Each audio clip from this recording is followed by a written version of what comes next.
dalam BuzzPOP hari ini kita bakal membedah siri K-drama terbaru daripada Netflix, Forecasting Love and Weather. Para panelis kita hari ini terdiri daripada saya, Nadzru Iskandar daripada BuzzPOP TV, Kaki drama kita iaitu Jamal Raslan. What's up bro? Hi guys. Serta Hidden Gem Horroris Obscura Tarmizi. What's up bro? Niche batu aku. Soalnya reviewer bebas tak bergaji, tapi hari ni aku suka Hidden Gem Horroris.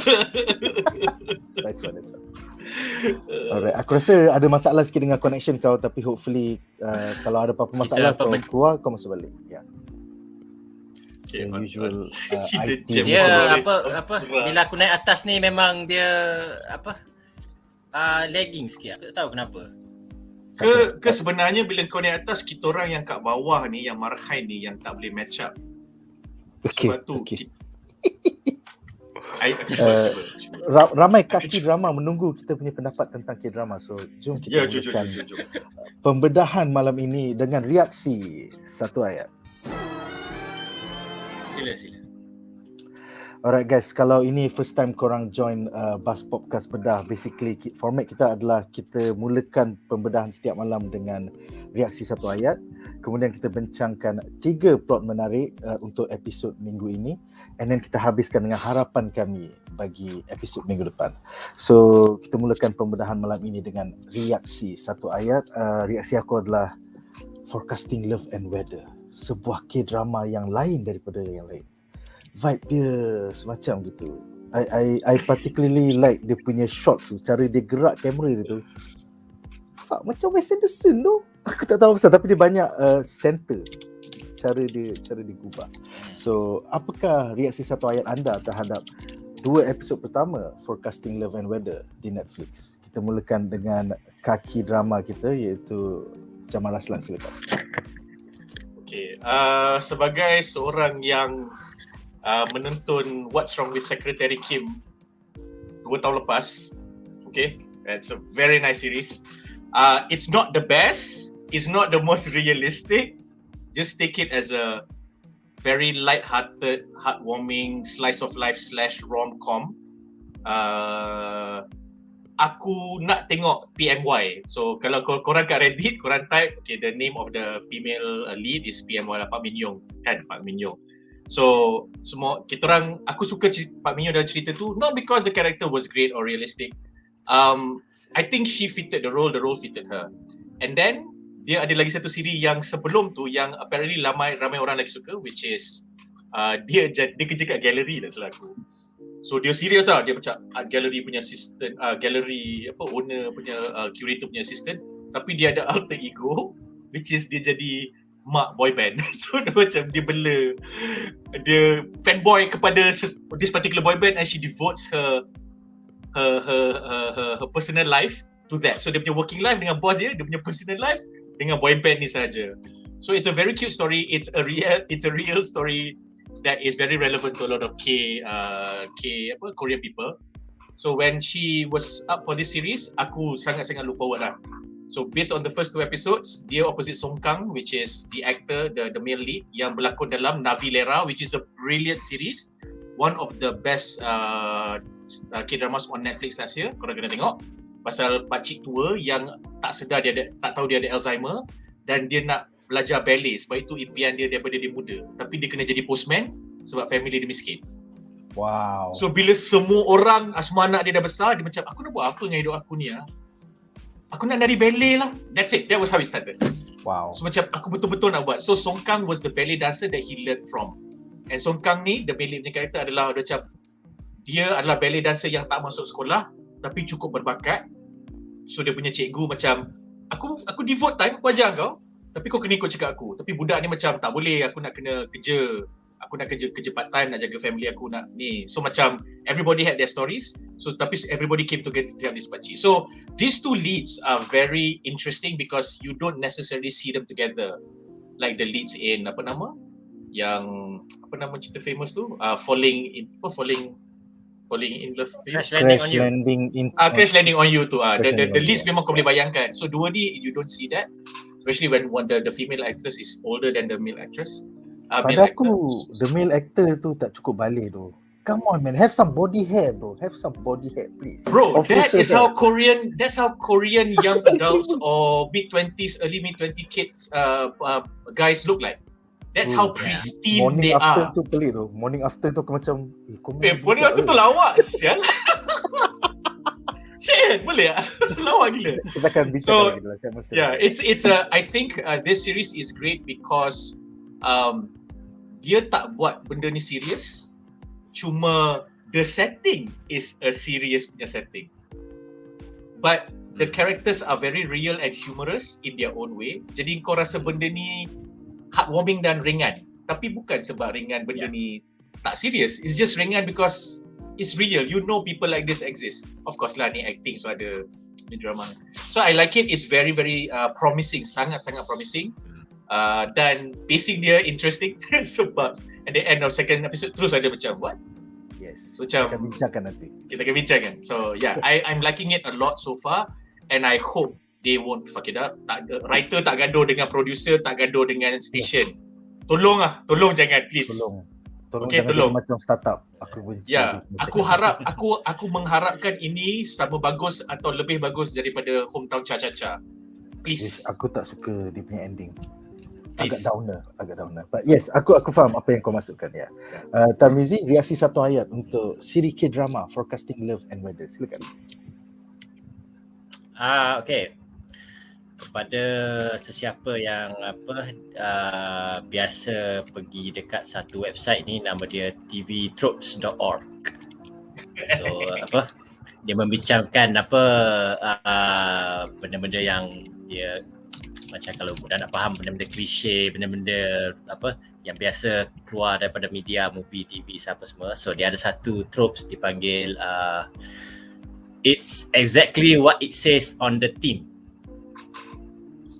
So maksudnya macam tajuk dia Forecasting Love and Weather ni memang betul-betul cerita dia is about forecasting love and weather. So how love dengan weather ni boleh dibandingkan antara satu sama lain. How macam dia kata weather is macam weather is supposed to be unpredictable, tapi if you pandai tengok the signs, the signal, apa-apa semua, you can sort of like predict lah to much accuracy apa yang akan berlaku. So disamakan benda tu dengan percintaan, hati dan perasaan. So for me yang menarik, I looking this sejak macam try eksperimen drama-drama Korea apa-apa semua ni. So what I notice lah, kita selalu macam drama lokal Melayu ni kita menginginkan drama yang macam kita panggil occupational type drama. So drama berkenaan dengan occupational. Dalam Malaysia yang berjayanya I think is Datuk Yusof Raslan kot. Gerak khas, siri polis, siri askar yang pernah ada buat tu. So that's the only thing yang pekerjaan yang Tapi suamiku Mr. Pilot bukan ke suamiku Sotong ke? Oh yang Zul Zul Arifin Zul Arifin. Aku nak bagi throwback. Aku suka point Tarmizi yang dia kata occupational punya setting, occupational love story. Aku nak bagi dua callback yang aku rasa mungkin occupational tapi mungkin dia orang tak sedar, so dia tak cukup occupational. Satu, rumah kedai. Rumah kedai. Satu rumah kedai. Itu aku rasa occupational. Dan nombor dua, Mat Dispatch. Aku tak tengok sebab it was a bit too old, it was a bit too mature or adult for me. But banyak orang kata Mat Dispatch is practically hidup Mat Dispatch, and a lot of Mat Dispatch puji cerita tu sebab cerita tu make them respectable. That's cool. Okay. So Mat Dispatch tu aku tak layan because masa tu aku duduk asrama, so tak dan dengan tu and then macam pelakon-pelakon dia macam agak berumur untuk age yang dia orang main tu. Ya, sama. So aku tak rasa macam I feel this is macam ni it's occupational lah because it is what it is. Yes. Okay, so occupational drama ni untuk western dah lama dah, macam dia apa yang dibuat dengan baik apa-apa semua. CSI, Law and Order, Grey's Anatomy. Grey's Anatomy. Yes, okay. House, okay. And then Korean pun macam like since the early 2000 pun dah macam dah banyak dah contoh-contoh macam well done punya series. Even Japanese pun ada yang macam well done occupational type drama. So kita in the local scene still struggling lagi. So okay, kenapa dia struggling? Because macam first banyak orang macam kata the writers tu tak buat cukup research. Even pekerjaan yang kita rasakan paling senang, cikgu, doktor hospital, aku paling semua benci especially arkitek dalam drama Putih macam sampah, pakai suit, lepas tu yo projek ni boleh, projek juta-juta ni boleh, lepas tu pergi dekat location still pakai suit dengan tie, tak pakai hard hat. Cibai, kau tak buat research ke babi? I mean banyak glass over that apa semua, I mean pilot. I mean we macam kita tak rasa macam benda tu is like sampingan saja. Yang betul-betul nak fokus adalah percintaan, the conflict about love, apa semua tu semua. So macam benda tu is just eye candy. Minum fresh orange. Tapi aku fresh orange is so 90s bro. Ya Allah. So bila kita tengok tu kita rasa okay, so kebanyakannya orang menyalahkan kenapa we cannot do good occupational type drama is because accuracy. Orang kata macam benda ni tak portray the real situation kalau orang kerja. It's true up to a certain extent, but if you see macam dalam YouTube, kadang-kadang ada video macam doktor react to drama Grey's Anatomy, lawyer react pada drama Suit, apa-apa semua kan. Ada juga komen, it's not 100% macam accurate. Macam contoh Grey's Anatomy, asyik orang duduk banging dekat bilik persalinan je. I mean each season ada. So you imagine lah, macam tak gila macam hospital ni banyak orang buat seks.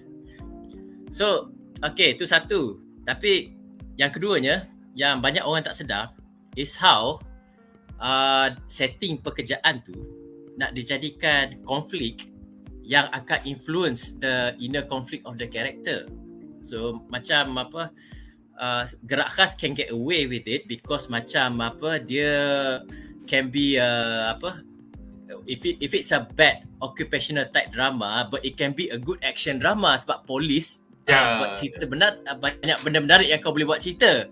But imagine nak sesuatu yang mundane macam orang kerja dekat ramalan kaji cuaca ni, macam mana nak kasih tu menarik untuk kita macam follow. So approach forecasting love weather ni is nak menjadikan the technicality of kau bekerja meramal kaji cuaca ni, so benda tu macam dia berkait dengan apa yang diorang watak-watak utama ni gone through their personal life. So seperti macam episod pertama tajuk dia Signal. So it's about macam how this the main two characters ni be very good at the job forecasting weather, tapi dalam life tak nampak signal-signal yang macam their relationship ni tengah problem, tengah rocky apa-apa semua. So dia buat kesedar macam you can be so focused on one thing, you miss the little thing signal yang akan membawa impact yang besar in your life kemudian hari nanti. So kita dah tengok 2 episod kan. So tajuk episod tu dia berkaitan dengan what's the main character is about, macam dia berkaitan dengan aspek kerja dia orang, signal dengan temperature, reasonable temperature, substantial temperature or something like that. Yeah. So this is macam sesuatu yang berkaitan dengan ilmu kaji cuaca, but also macam berkaitan dengan konflik yang their relationship konflik yang mereka lalui. So to do that, I think it's not easy. You can make macam cerita Suits ke cerita Grey's Anatomy kan, you boleh buat macam that episode is about ada orang sakit kes ni, how they handle the sakit apa semua, but in their one ni how they affect their personal life. So okay, but so macam I think macam the forecasting lah weather ni macam sampai boleh menandingilah Grey's Anatomy ni dengan menggunakan terminologi or kaitan yang berkaitan dengan kaji cuaca apa semua ni, nak relate kepada real life as macam Grey's Anatomy, macam the episode akan bermula dengan Meredith Grey narrate apa benda pasal medical, lepas tu dia kaitkan dengan what is happening in their personal life. Betul. Aku setuju. I like how diorang sulamkan meteorological punya fakta into the plot ataupun crisis of that episode. Tapi at the same time dia ada effect dengan dia punya personal life. So aku rasa 3 quote yang aku pilih malam ni for 3 segmen tu kau akan nampak kaitan dia. Alright, so kita ada aku nak tambah something. Silakan. In preparation for this bedah, aku lepak Reddit sebab kalau there is a difference kalau kau lepak Reddit K-drama dengan kau lepak Reddit American TV series. Kalau kau lepak Reddit American TV series, it's easier for you to find people sharing about production stuff, production gossips, production news, production rumors, and stuff like that lah. Dan because US is US, freedom of speech dan sebagainya, representation or equality or whatever, or a combination of all of that, benda baik ke, benda buruk ke, benda private ke, benda public ke, semua masuk dalam tu. In the K-drama punya subreddit, benda-benda yang personal life semua dia block. So mods akan baca dah tutup. Gosip-gosip ni dia tak bagi. So only when something that is not related to it's not something personal related to any people of anyone from the actor ataupun dia punya director ataupun production team yang individu, baru dia bagi lepas. Macam contoh, masa Run On, I really like that series. It's a great mature relationship punya ni, korang patut tengok if you guys have time. It's really good. Diorang ada cakap lah, Run On ni ending macam ni sebab nanti dia punya writers gaduh dengan dia punya ni. Tapi dia cakap macam tu je. So kalau korang nak tahu, korang kena Google kemudian lah. Kena Google korang punya websites. So when I go to Reddit to research just to prepare for this bedah, I came upon a meteorologist punya post, yang meteorologist yang Kaki K-drama. Dia post, dia kata first things first, aku happy gila because I am a meteorologist. So semua benda yang dibuat, dia kata I am based in US, semua benda yang dibuat kat dalam cerita ni, down to the graphs, the terms, the inflection points, the threshold, semua benda ni betul as in aku tak tahu Korean punya kaji cuaca macam mana, tapi aku tahu procedure atau proses yang diorang gambarkan, yang diorang berjaya shoot, itu tak jauh beza dengan apa yang aku lalui setiap hari in my work. So for me it's double bonus. Aku suka tengok drama yang macam ni, and then aku dapat yang tentang my job and they get it right. So they excited gila, and then banyak orang reply, so good to know this because we know that they can do it very well, tapi we do not know how true that is. And I myself, one of my favorite ever K-drama series. Ini memang susah nak pick lah cerita ni. Tapi kalau bukan your cup of tea, kau mungkin tak nak tengok. Tajuk cerita ni Misaing. So it's the story of a boy yang dia adalah Go punya prodigy. Tapi dia adalah prodigy yang tak pernah lepas masuk level professional. So masa youth dia prodigy, lepas tu professional dia tak lepas. Yang chess diorang tu lah, yang bukan Go, dia yang hitam putih tu, ada nama lain. So so bila bapak dia meninggal, dia kena tebal muka minta tolong sponsor bapak dia or something like that to give him a job. Tapi dia tak ada kelayakan tau, sebab he skipped school ataupun he skipped like high school ataupun college. So they gave him a job as a business trainee, as a management trainee in a trading office. So the entire 22 episodes ke 18 episode is cerita dia nak cuba apply the principles and the wisdoms of the game that he played in a real life stressful trading environment. Dia kena maki, mak dia kena paki, dia kena tip, all that shit. So it's just story tu memang kejap kau kat office, kau tengah main kat komputer, kau kena buat report ni, kau buat presentation, lepas tu kau kena pergi jumpa klien, lepas tu klien tipu kau, lepas tu kena pergi jumpa lawyer, lepas tu polis, lepas tu ada orang main kickback lah, ambil rasuah. The story is just that. So in terms of point Tarmizi tadi, occupational K-drama has been able to do this very consistently, very very well lah. Sebab awal-awal cerita ni aku tengok, it reminded me of me saying macam, okay, cerita tu sebab aku corporate, so macam, I know this feeling, I know that desk, I know kertas bertimbun-timbun, I know laptop, lepas tu ada benda lah kat atas skrin tu, aku tahu kau tinggal blazer kau, ada selipar kat bawah meja, sebiji. So they do that very well. And aku rasa macam it's great lah to know that diorang bukan setakat boleh buat benda tu realism, tapi bila dah achieve realism tu, macam Nick petik tadi, it's very poetic. Macam quote kau yang this is what I love about this, the first 5 minutes aku dah sangkut sebab ayat opening dia, signals are simple, sometimes they are sounds, sometimes they are colours, and sometimes they are vibrations. They keep signaling to me, nothing is safe in this world. Basically dia establish terus guna montage yang hidup ni kau kena belajar baca signal, right? Kadang-kadang signal tu untuk kau, kadang-kadang signal tu bukan untuk kau. Kadang-kadang kau terlepas, kadang-kadang kau nampak. Kadang-kadang kau ingat benda tu signal tapi bukan signal. So, signal ni semua benda. Aku rasa benda tu cantik gila, and then masa scene dia dengan mak dia pergi jumpa tu, and then dia bagi banyak hint nak rain, nak hujan semua. I just felt that it was very poetic. Tapi kau tak rasa macam dia it's in your face tau. It's very bersahaja. And that shit is really means kau dapat director, kau dapat writing team, macam tu. Memang solid lah. Baik. Dia office dia ni pejabat kerajaan kan? Pejabat kerajaan. Dan kau dapat Korean meteorology punya bla bla bla. Memang office dia memang cantik.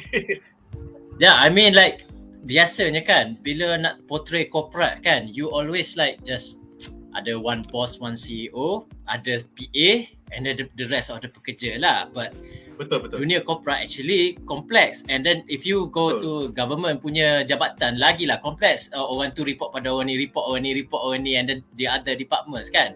So somehow they managed to portray dia punya setup tu rather convincingly lah. So ada like director, ada deputy, lepas tu ada orang atas dia pun bukan the final boss, ada boss atas dia, ada kena and then ada media department, ada jurnalis. Cool gila tu. Aku selalu macam drama corporate kan, selalu macam like tak ada HR, tak ada finance. I mean macam orang senang-senang fire orang macam tu je. In real life kau nak fire orang kena like really kena proses domestic query semua tu. Betul. Lepas tu ada exit interview lagi. Ada exit interview. Aku suka, one thing I really like is within the first 20 minutes of the show kau nampak dia orang tengah call. That shit is so real bro. Call tu memang aku tak nak cakap apa dah. Aku tengok call di situ, memang they got this right. Nice, it's awesome. Nice. Alright, so kita ada 4 komen menarik, beberapa yang menyimpang dan beberapa yang on topic. So aku akan mulakan dengan yang menyimpang dulu. Muhammad Hazim bertanya ya, panelis dah tonton ke final episode Peacemaker? Dah? Korang dah?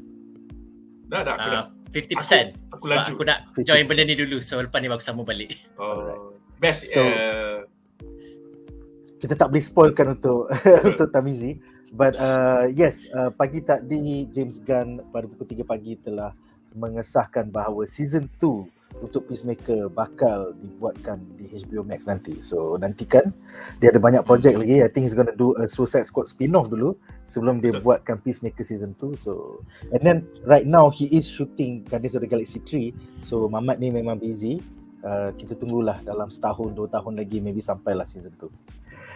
Alright, the next off topic ialah daripada Muhammad Syamil yang bertanya, nak tanya pasal All of Us Are Dead. Kenapakah semua budak-budak sekolah tu lupa dengan kawan dia yang hilang, iaitu Jimin, budak perempuan yang tengok parents dia jadi zombie dalam lori tu. Macam semua tak ingat dia pun. Bukan Jimin mati dekat atas atap. Did she die? No. Jimin yang mana? I think he's referring to the girl yang Jimin tu, tak silap aku, dia tengah nak panjat bukit. Masa tu dia orang tengah lari daripada, this is the scene where dia jumpa dengan kakak dia. Kan the girl in the pink dia jatuh. Yang eventually she went back to the field and dia kena makan dengan zombie. She went back to the field. I think she was yang last minute jadi selfish tu. Ya, yang last minute jadi selfish tu. Ya. Sebab yang Jimin tu stay dengan dia orang sampai the end. Yang pakai pink punya apa? Sweater tu kan. cardigan tu. Aku tak ingat tu. Tapi why did they forget lah? Was it because they were just kena kejar? Aku rasa macam mana lah? Aku rasa it's one of those okay lah, aku tak kisah pasal kau sangat. Lepas tu kau pun dah tak ada, kau jadi zombie lah. Because if you look at it, if you look at the interactions between them and that particular girl yang jadi zombie kat padang tu, tak ada interaction yang meaningful tau. Yes. Yeah. Think about it. She did not even get a scene where bapak aku jadi zombie ke mak aku jadi zombie. So you know that the character was not set up to be important later on because by the mid-season dia tak dapat that scene di mana kalau tak ada flashback tentang family dia ada interaction yang very strong and regular dengan everybody else. So dia tak ada. So memang she's one of those macam okay lah, you're just with us dan selagi kau dengan kita baiklah, that's one less zombie to fight. Lepas tu macam aku lupa. But personally aku noted benda tu lah macam tak ada orang ingat budak ni, tak ada orang tanya pun dia kat mana. But then that was our masa kita bedah tu this is the overarching issues lah. Banyak karakter-karakter macam ni. Banyak karakter-karakter macam ni, yes. Yang bila dah tak dalam group dah lupakan nak buat macam mana. It's lazy writing jawapan dia. Yeah. Alright. So I mean like aku okay je kalau dia nak kata okay akan ada karakter-karakter yang lupa. But it's not right because this is a disaster. So bila kau tahu group kau asal ada 15 orang, lepas tu jadi 10, kau tahu 5 orang tu pergi mana. Lepas tu daripada 10 jadi 7, kau tahu 3 orang tu, apa jadi kat 3 orang tu. So bila dia tak track benda tu, yes, memang akan notice lah. Yeah, I feel like in the third act plot dia dah tak cukup FaceTime. So dia macam okay lah, Kiman ni cantas yang ni kita don't talk to her anymore lah, you know. Walaupun we're stuck on the ledge waiting for the sun to set, kita lupakan je lah awet ni. So what to do. Alright, seterusnya adalah satu komentari tentang drama Melayu ya. So Muhammad Shazli American bertanya, adakah the lack of research dalam drama pukul 7 ni berkaitan dengan occupational drama sebenarnya lebih untuk mengetengahkan protagonis dan bukannya karakter sampingan yang kurang research? I feel it's just that drama pukul 7 kat Malaysia ni is like a factory and the scriptwriter is the one that gets paid the least in a sense compared to other talents, and diorang kena siapkan something within a very short period of time. So diorang memang tak ada masa untuk research. Jamal sebagai seorang scriptwriter, anything you want to say? Okay, it's pretty much around there. Okay, basically this is one end of the spectrum. So on one end of the spectrum, kau akan dapat very dedicated and very cohesive and very united a team yang on the same page. Creative team that's on the same page. But on the other end of the spectrum, engkau akan dapat itulah cikgu Inggeris pun lupa juga. On the other end of the spectrum kat Malaysia ni, yes Miss Park, kau akan dapat di mana studio akan dapat offer ataupun job lah, kita punya job. Akan dapat job daripada station, okay? Daripada somebody who's paying the studio the money to shoot it. Dia akan kata, aku nak kau buat show ni kena laris because this is the amount of money we're putting in it. Dalam show ni aku tak kisah kau nak buat cerita apa, asalkan ada a certain number of scenes. Contohnya 7, kau ambil 7. So kena ada satu scene kat sini, karakter ni dengan karakter ni, satu scene kat sini, karakter ni buat benda ni, satu scene kat sini, karakter buat ni, and then so on so forth lah, 7 contohnya. And then aku nak pelakon 3 orang ni. Dia ni jadi ni, dia ni jadi macam ni, dia ni jadi macam ni. So dalam 7 scene tu, 3 tu kena ada. What story you want to weave to make sure this 7 happen across a 14 episode season ke whatever episode season, up to you. So bila studio tu dapat, kalau benda ni macam Nick cakap tadi, dia nak factory, then dia cari je lah writer mana, just write the story out. So typically bila studio dapat job macam ni, dia dah boleh assign director mana yang pegang job ni, and then director ni akan berpasangan dengan producer. So kadang-kadang these two can be under the same studio. Sometimes benda ni mungkin director ni pilihan studio, dia ni freelancer, ataupun producer ni freelancer, whatever the arrangement may be. Bila director tu dah kata okay cerita ni macam ni, then director tu agree to come on board, then they will approach the writer. So usually bila writer tu masuk in this extreme punya case, writer tu macam dia ambil brief, lepas tu dia tulis je. So katakanlah writer tu hilang ke, writer tu tak jadi ke, tak sempat nak cari writer ke, the director can write the script itself because that treatment dah ada. So dia akan buat benda treatment tu but not actual script. Sebab cerita tu dah ada, so you just have to write it out.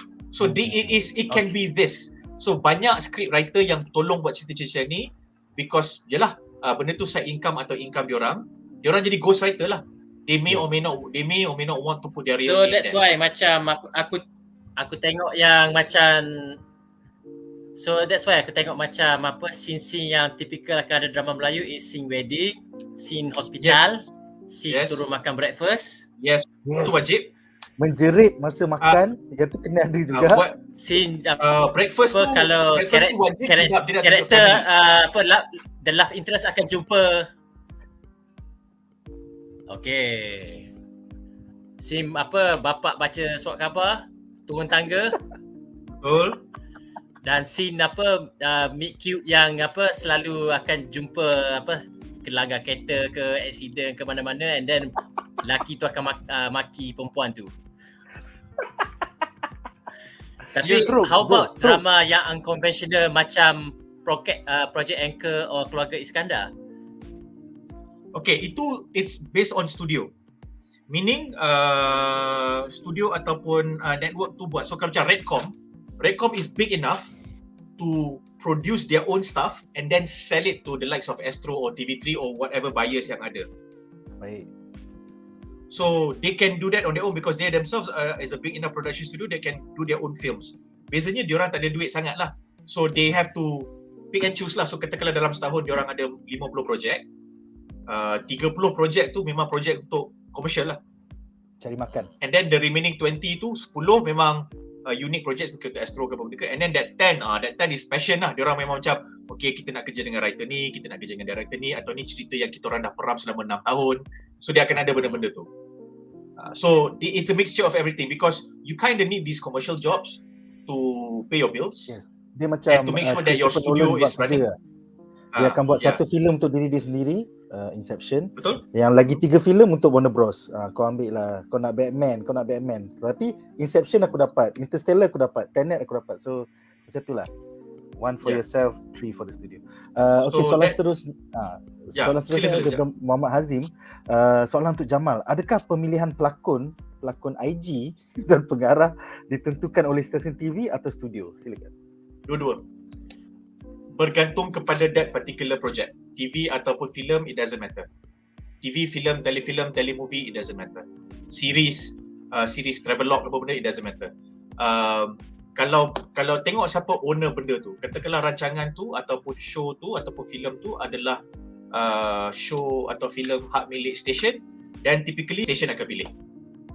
Tetapi kalau stesen tu dia dah ada studio yang dia suka guna, then they let the studio suggest to them who they want. Because kerja dia adalah, okay studio kita orang ada brief untuk buat cerita baru, nah kau buat, who would you recommend? Because korang yang banyak kerja dengan orang-orang ni, so siapa yang kau trust nak bawa cerita macam ni? And then dia ada ding dong lah. So studio akan present, lepas tu station akan dengar, dan kalau station suka, station ambil, that's the so on so forth lah. So benda tu 50-50. So kalau macam Redcom, it depends. Kadang-kadang staff dia orang, kadang-kadang macam okay, we like to work with this particular director. So kita kerja kat situ. So it doesn't, there is nothing fixed. It can be the station, it can be the studio. Yeah. Sometimes it can be as cool as the director is a brilliant artist. Director tu ada original cerita dia sendiri, pergi kat studio jual, studio kata, "Ons, you know what? Kita tunggu tahun depan punya season where the TV stations and networks buka tender macam panggil open call untuk cerita, untuk series, untuk proposal, kita propose cerita ni." Yeah. So that shit happens as well. Nice. Alright, soalan terakhir untuk segmen ini adalah daripada Muhammad Aiman yang bertanya, boleh tak panelis share pengalaman korang dengan K-drama? Nak tahu juga abang ni minat cerita K-drama apa. Rik, kau petik cerita Rik, aku judge kau weh. Kau petik cerita tu, aku judge Rik. Aku mula terjebak ni pasal aku terlekat masa zaman pandemik tu, yang kita 6 bulan, 8 bulan tak boleh keluar rumah tau. So aku dah mati akal tu, aku dah habis show, HBO Max dah habis, HBO Go dah habis, Disney Plus dah habis, and then Amazon dah habis, Netflix dah habis, aku tak tahu apa nak tengok dah. Tiba-tiba satu hari aku ternampak dekat Netflix bila aku masuk, would you like to play startup? lepas tu aku dah terjebak tu. Daripada episod 1 kepada episod 2. Like aku tahu it's not one of the great K-dramas, but that was my way in, man. Startup tu. Sampai sekarang aku suka. Sampai sekarang. So, Tarmizi pula, apakah pengalaman kau dengan K-drama? Silakan. Well, aku start dengan the drama. So zaman kalau sesiapa yang pernah hidup TV ada 3 stesen saja. So daripada drama minggu ini, drama swasta, cerai kerama, apa semua tu je layan. And then zaman 90s is macam zaman Moiro Attack.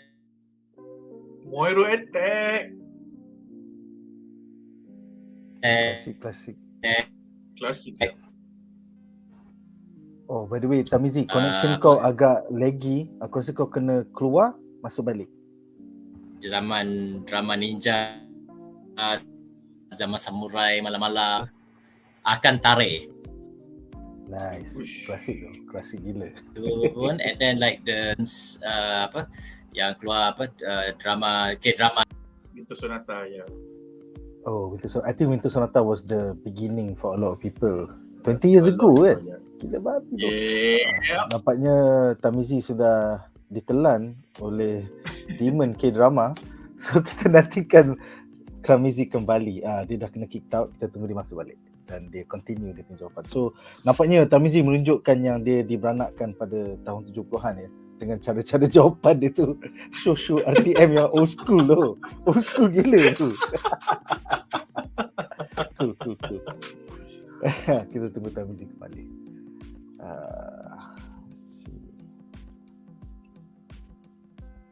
Moiro Attack tu cerita lama weh. Liowan Itu Messi Jepun ke pun Korea? cakap, bro, tengok Liowan Messi pun cakap first K-drama aku pun startup terbaik lah bro. Terbaik lah. Okay, aku punya komen pasal startup simple je. Startup dengan Itaewon Class adalah siri yang sama pada 2 tahun yang berbeza dengan 2 latar yang dan cerita yang dengan 2 latar belakang cerita yang berbeza. Itu je. Tapi it's the same shit. Because the first half of the series, lepas tu Bila dia time jump dia orang pergi Amerika. bertajam.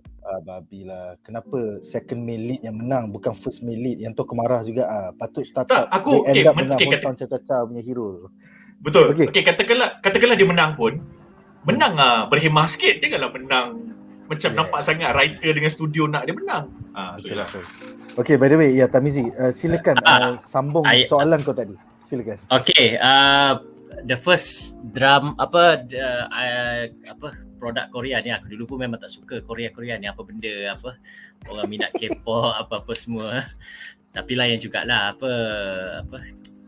yang sekarang Blackpinknya, sebelum Blackpink yang famous dulu tu. Oh, Girls' Generation. Girls' Generation. Yeah, Girls' Generation ya. Okay, my first into the Korean is Korean movie actually, Train to Busan. So the first Korean movie that I watched, Train to Busan, dah macam okay, I was blown away lah, macam okay, apa semua.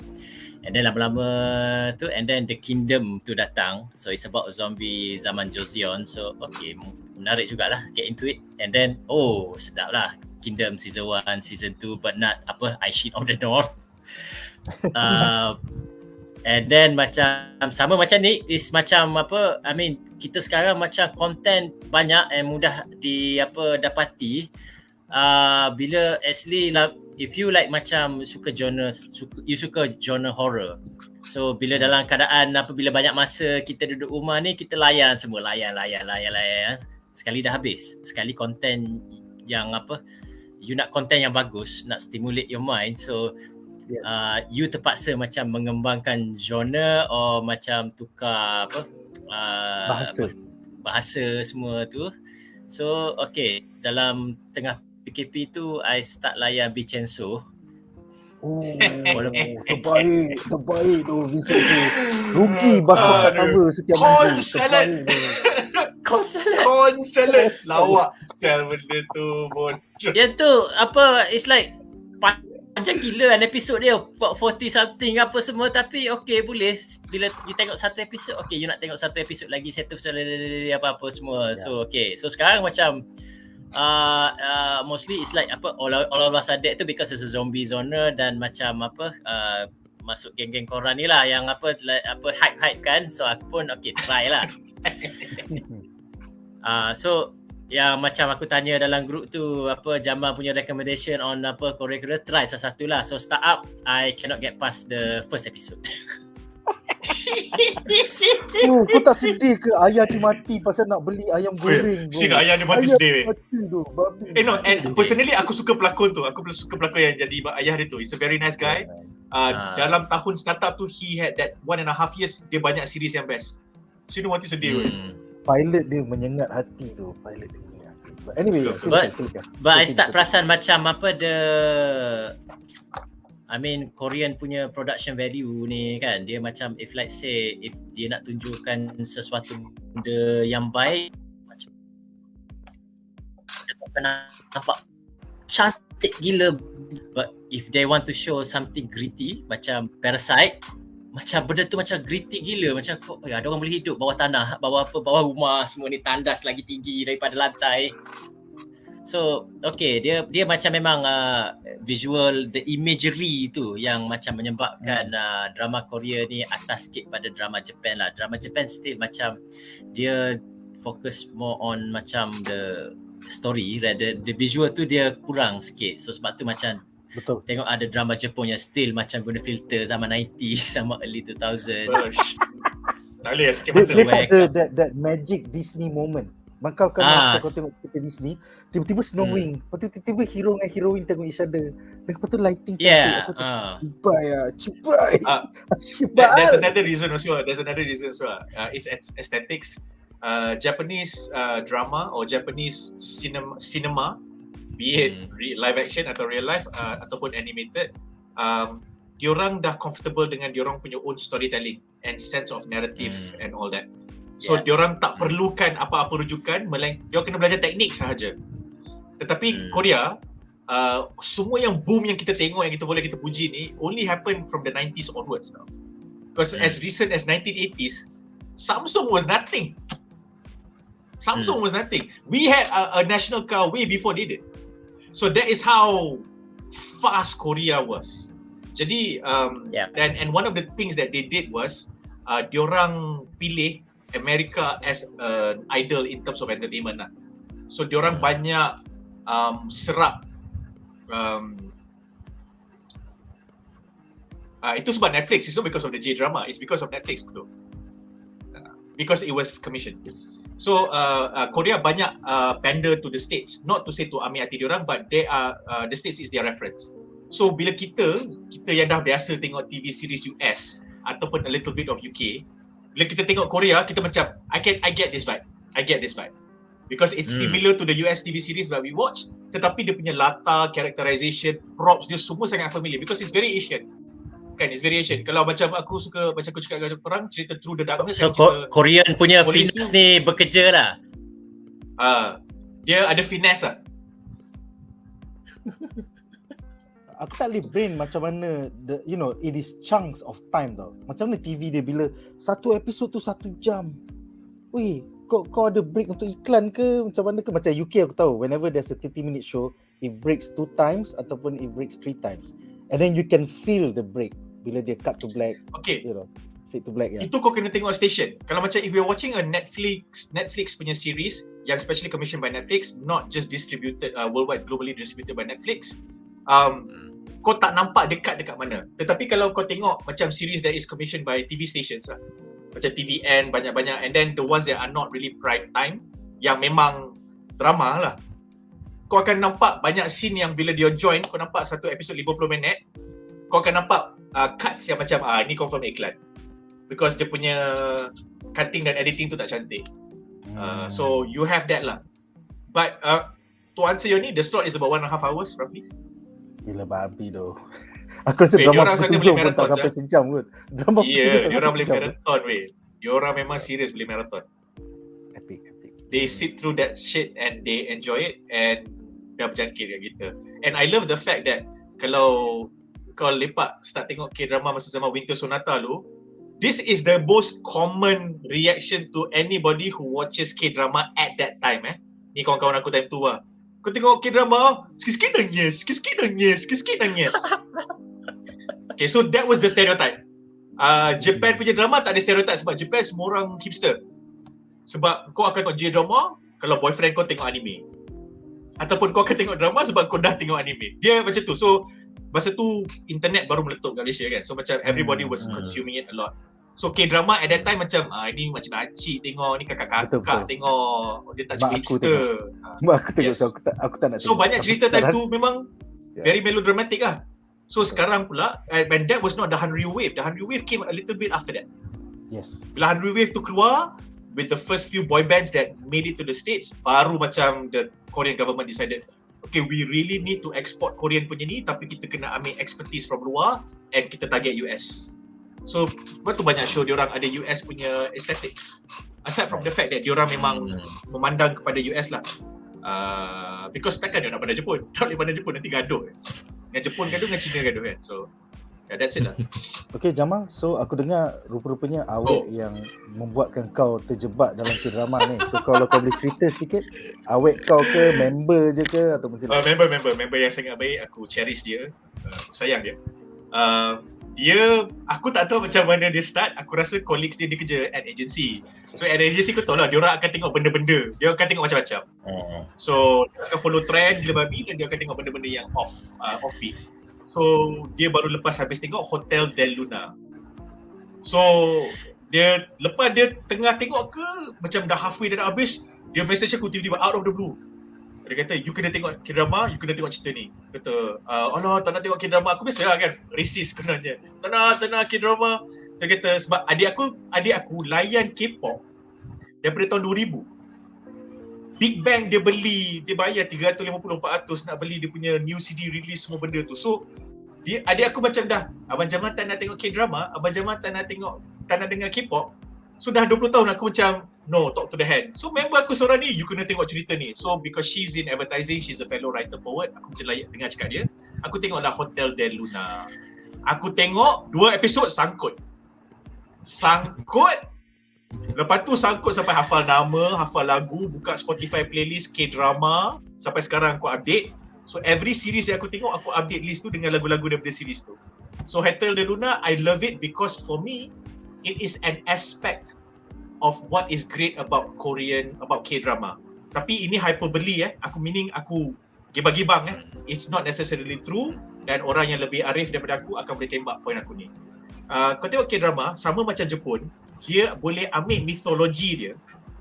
So macam Jepun dia ambil mitologi dia macam ninja ke, samurai ke, kami dia.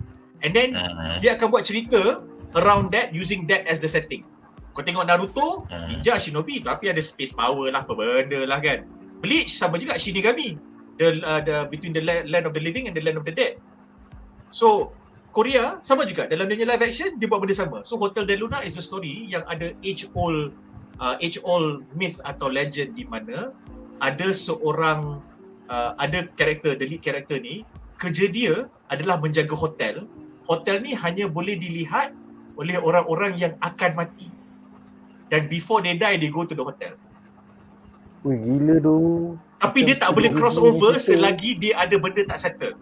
So sometimes, more often than not, the hotel owners ni and the hotel operators akan tolong diorang resolve their conflict before they can move on. Macam cerita Pixar tu. Yeah, exactly kan? It's exactly. So macam aku pun layan lah. And then okay, while this is very fantasy-like, that mythology, kau kena nak mati, sebelum mati kau kena pergi tempat ni, that mythology is in Korean culture. That is the best part. So dia tak perlu ambil, dia tak perlu cipta daripada Pixar. Sebab tu bila Pixar buat up, banyak orang titik. Elah, House Moving Castle dah buat lah. This is why a lot of people who watch a lot of Japanese pop culture kadang-kadang very critical dengan US, because to the American audience, Up is brilliant as it is pun, memang brilliant pun. Tapi macam, bro, kita nak tengok House Moving Castle ke? Korang tak sampai level nak buat Nausicaa je lagi. Korang tak sampai level nak buat Princess Mononoke je lagi. Tak sampai je lagi level tu. Tapi this is the thing. So Hotel Del Luna is that story. Dia ambil mythology yang ada dalam Korean culture, lepas tu dia accentuate, dia contemporizekan benda tu, tapi dia pegang pada prinsip-prinsip asal cerita tu. So all watak-watak yang pergi hotel tu ada real life people lah. Ada hutang, dia ambil hutang dengan Along sebab nak save family, lepas tu bisnes gagal, lepas tu dia marah sebab dia mati kena bunuh, sebab lepas tu tak adil. So orang yang buat salah kat dia tu kena hukum baru dia boleh move on. Very moving story. And then hotel ni dia kena ada manager. Manager ni kerja dia kena jaga hotel owner ni, sebab hotel owner ni yang kerja dia pergi settle masalah-masalah orang ni. Dan biasanya akan ada demon, akan ada hantu yang kacau orang-orang ni. So hantu ni akan jadi powerful dan dia tak boleh, dan dia tak perlu exercise lah. So kerja dia nak kena hunt hantu-hantu yang celaka-celaka ni. So kerja manager tu nak kena jaga dia dan nak kena manage the hotel while she is not there. So cerita dia adalah manager ni dengan hotel owner ni jatuh cinta. Like what the hell? Cool. And then the ending is that hotel manager ni dia jadi hotel manager, hotel owner ni dia jadi hotel owner. Spoilers, setengah orang baru nak tengok hotel dia. Okay, sebab apa? Tak ada mata minta revenge, betul. Sebab hotel owner ni dia disumpah pada 1000 tahun lepas. So this is her penance. Penance dia kau kena jaga hotel. Selagi kau tak belajar kenapa kau kena sumpah, kau kena jaga hotel ni. Kau faham tak? So ending dia adalah hotel owner ni move on. Kau faham tak? Macam mana korang dapat cerita ni? Sial. Macam David Jones lah. Macam David Jones lah. In a way kan. So I started with Hotel Del Luna, lepas tu aku terus lompat series banyak gila lah. So aku pergi ke Crash Landing to You, aku tengok Signal is my tier 1. Aku suka gila babi Signal best gila, tapi banyak orang cakap ada sequel, tengah tunggu, semua orang tengah tunggu season 2. Signal yang telefon masa lepas tu. Yes. Walkie-talkie. Terbaik tu. But apparently the Japanese remake is even better. Kawan aku, a writer friend of mine cakap. And then aku tengok Mr. Sunshine. Mr. Sunshine is a brilliant fictional story about Korean history. The moments before Korea fell to Japanese, to the Japanese. Damn. It's great. Walaupun dan penulis Mr. Sunshine adalah penulis Goblin yang aku tak suka. Sorry, aku pangkal Goblin. Goblin teruk aku doh. No. Tadi ada orang komen first K-drama dia apa nama Descendants of the Sun. Sorry, itu aku pangkal. Sorry bro. Inilah elitis. Lagu dia best. Lagu Descendants best, tapi kita yang noob ni suka benda baru. Jangan elitis pula. Okay. Aku pangkal. Korang dah tengok. Aku dah katam. So korang katam, korang suka. Aku katam, aku tak suka. Kita happy. Aku ingat dulu ada satu movie tajuk dia Frekuensi. Konsep dia sama juga. Konsep dia sama, yes. Tetapi lepas tu ada drama TV pun ada, dia buat konsep yang sama. Yes, correct. Frekuensi dia jadi TV series of many years after that. Yes. The Call dengan Signal lebih kurang sama. Tunnel dengan Signal lebih kurang sama. It's very different. Premise je sama, dia travel back in time, tapi what happens and what they did and semua tu lain. It's very good. And aku tengok non-stop. So sekarang ni on average seminggu I will follow at least 1 to 2 K-dramas. Sambil tengok MCU dan Star Wars. Susah. Sambil di samping DCEU, MCU dan Star Wars dan sebagainya. Sampai Magnum PI. Aku tengok Magnum PI. Tak tahu kenapa. Really? Yes. J. Hernandez. Yes sir. Kita sambung ni selepas ini. Next. Soalan terakhir untuk segmen ni. Segmen ni panjang gila. Kudo Maharizu daripada UK bertanya. Soalan, are K-dramas written as they should? Because when I watched K-dramas a few years ago, aka Iris, it started very well, but deep into the season you can feel the story starts to go cloud and ending dia meh. Probably biased because my lack of exposure kepada K-drama. Tolong explain, silakan. It's pretty much that. Okay, diorang akan start, bila dia start shoot tu, the first half of the season generally dah ada. And then what they like to do, because a lot of these series are commissioned by stations, the station akan tengok rating. Kalau rating suka, maintain. Kalau rating tak suka, tukar. Atau kalau rating suka, we want more of this. So many times, when the moment they pass the halfway mark, the studio akan start ambil rating dan feedback daripada public, dan akan start apply pressure ataupun interfere ataupun menyelitkan diri di dalam creative process of finishing the story. Benda ni dalam trope dipanggil executive meddling. Executive meddling, yes. So it happens, yes. So the writing team kuat macam mana pun, director kuat macam mana pun tak boleh lawan. So many times kau dapat series yang akan jadi macam ni lah. Lepas half a season dia ke laut, it's either because benda-benda ni jadi ataupun the writing team gaduh dengan director dan production team dengan producer. It happens. Sometimes it happens and then diorang okay balik. Sometimes it happens and then macam dalam writing team tu 3 orang keluar, lepas tu tinggal director je ni. Because things change. So they do not write the whole thing one shot, because kalau dia buat benda tu, it's front loading the work, and if you don't get paid, it's problematic. And then even if you front load the work and you're gonna get paid, you know for a fact that the stations will akan bagi feedback. So they know that is the market. The market works like that. So it is good and bad lah.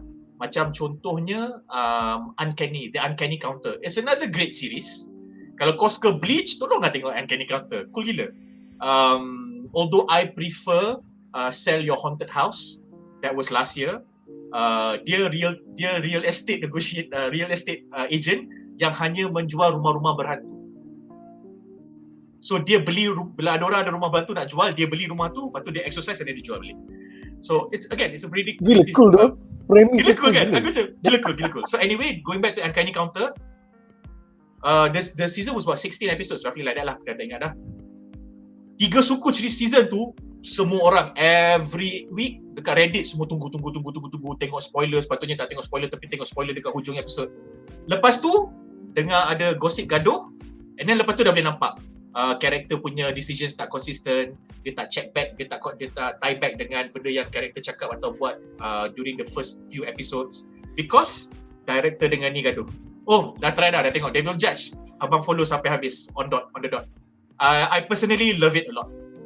Not necessarily because it was new atau fresh, but dia punya treatment, dia punya storytelling is good. Dengan dia punya nampak dia buat elok lah, it's really well made lah. And I like the female bad lady, tak perempuan yang jahat tu. She's pretty attractive, she's pretty hot, and she also played an influential role dalam Mr. Sunshine. So kalau korang suka tengok Devil Judge, korang suka awet yang kacau Devil Judge tu, korang tengok Mr. Sunshine, tengok karakter dia. Karakter dia paling tragic dalam semua orang. Wow. Semua orang tak pandang dia sebab dia run a brothel, dia run a hotel yang sebenarnya jadi tempat untuk orang-orang jumpa lepak, tapi ending dia punya sacrifice tu champion. So this happens lah kudo.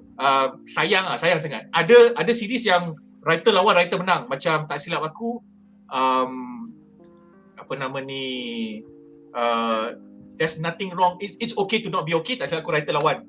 So they kept the story. Run on, writer lawan, so they kept the story. So you have things like that lah. Yeah, of course gila babi cheated. Tu yang aku cakap kat Nick. Startup sama macam 81 Class. First half of the season, nak tengok tak sabarnya, bitch gila babi. Ngantuk tengok juga. And then macam, apa hal lah ni? Alah. Asal lu pergi US jadi benda lain atau kau bengang gila? So kau habiskan sebab macam you feel indebted, kau nak loyal lah to the series. And then awet tu hot. Sebab series tu best. And the characters deserve it. Even though the characters kau boleh dengar yang the writers are trying to write the characters, or the producers or the stations are writing. Alright, final question. Ni macam dah graphic designer dah ni. Final. So ni final. Winter Sonata best ke? Best kalau kau makcik. Atau? Mana nak layan Winter Aku Sonata? tak tahu. Ni benda 20 tahun lepas. Ingat dulu apa, either you pergi popular, dulu Speedy lah, so you can buy the box CD tu. Yes. Betul. Best tak OST drama tu dah arwah dah orang yang penyanyi versi Melayu tu. Jawapan untuk Xavier ni, kalau nak tahu masa raya nanti, pergi tanya aunty kau. Aunty ada tak DVD collection Winter Sonata? Enjoy. So, dari kau kena cari tapi player. Winter Sonata kalau tengok sekarang dated tau. Yes. If you watch it now, it's dated So kalau rasa melodramatic, sikit nangis, tu that is the aesthetics at that time. Ya. So sekarang K-drama dah tak macam tu. Dia punya melodramatic dia kau tengok filem Marvel sebelum MCU. Itulah perasaan dia. kau tengok Alright, guys. X-Men 1, 2 and 3. Betul. Atau kau tengok Ghost Rider, atau kau tengok Punisher, kau macam apa ni? Okay. Ghost Rider aku setuju dengan kau, but guilty pleasure aku adalah tengok Ghost Rider 1. For some reason I enjoy watching that shit. Aku kutuk, tapi aku tengok juga. Pasal dia macam video game, bro. Dia ada level 1 end boss, level 2 end boss, lepas tu big boss. That's why. Aku rasa aku suka cerita tu sebab we are legion, for we are many. Aku rasa tu je kan. And the contract of Sun Van Ganza itu juga. Yang lain kita isap.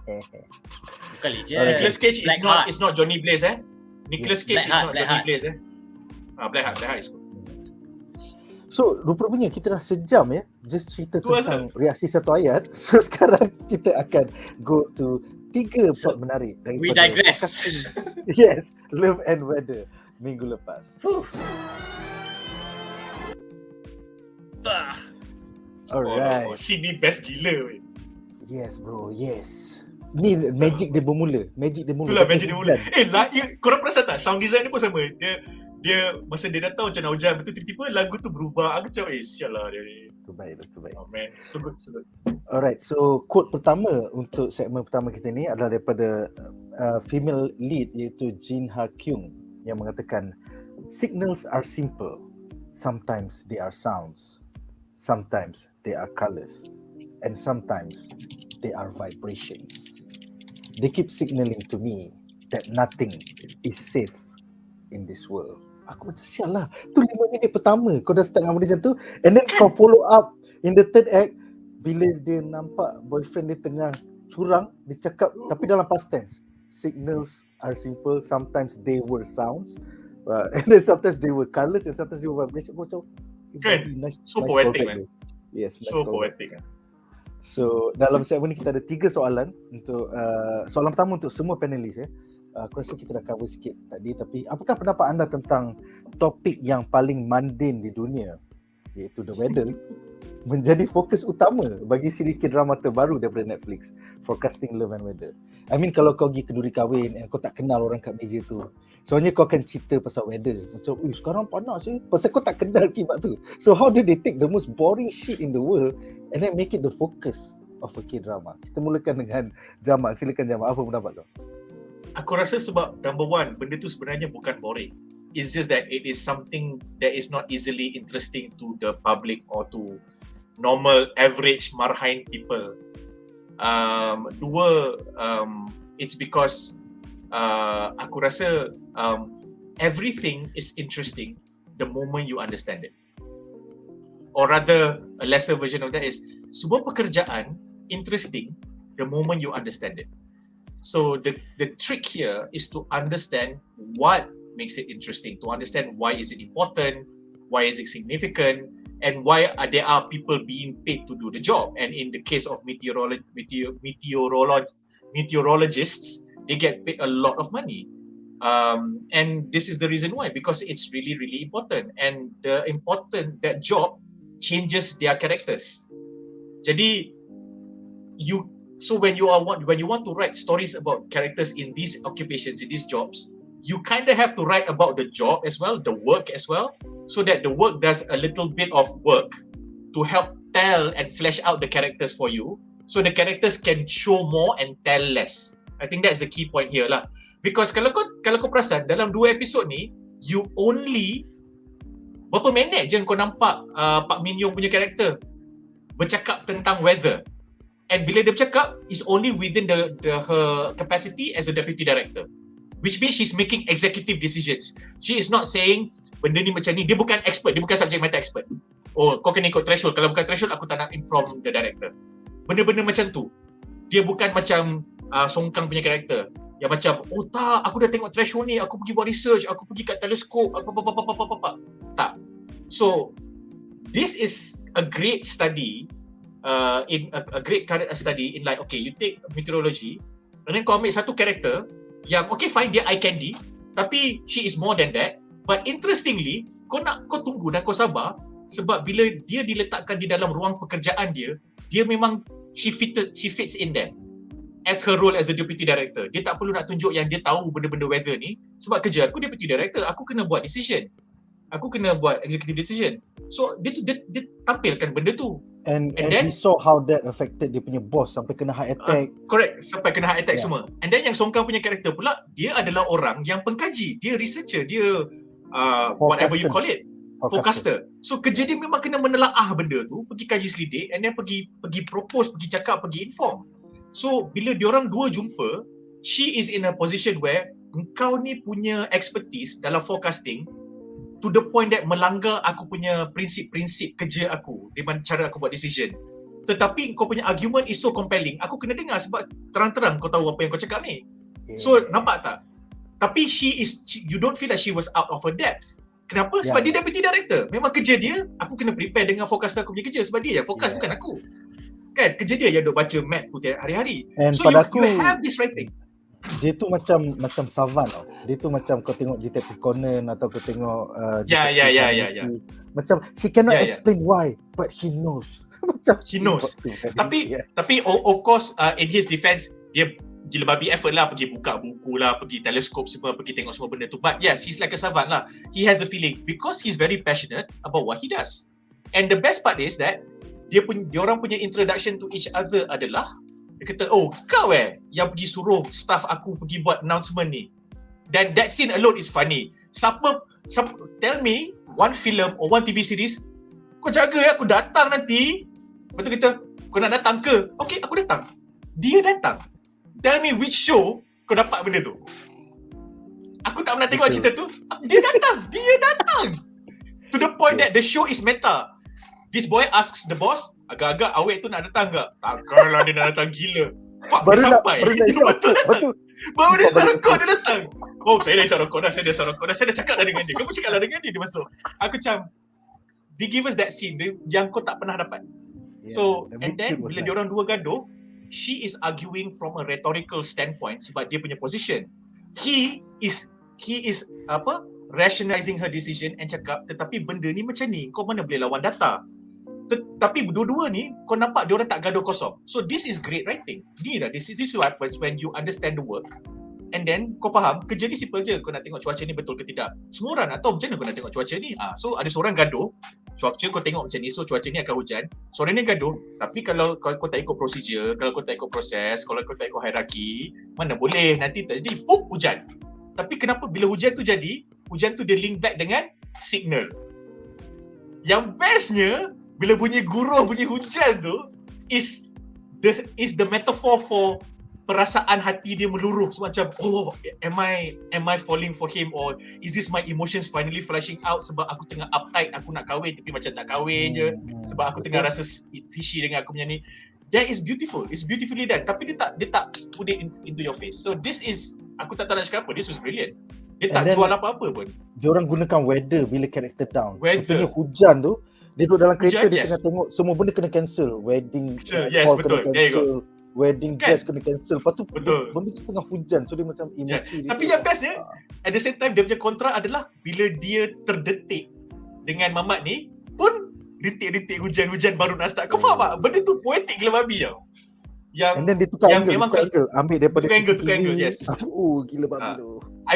I've watched a lot of K-dramas and this is my personal assertion lah. Pound for pound, line for line, K-drama punya lines is as good as, if not better than the best dialogues that you can see in US or UK TV.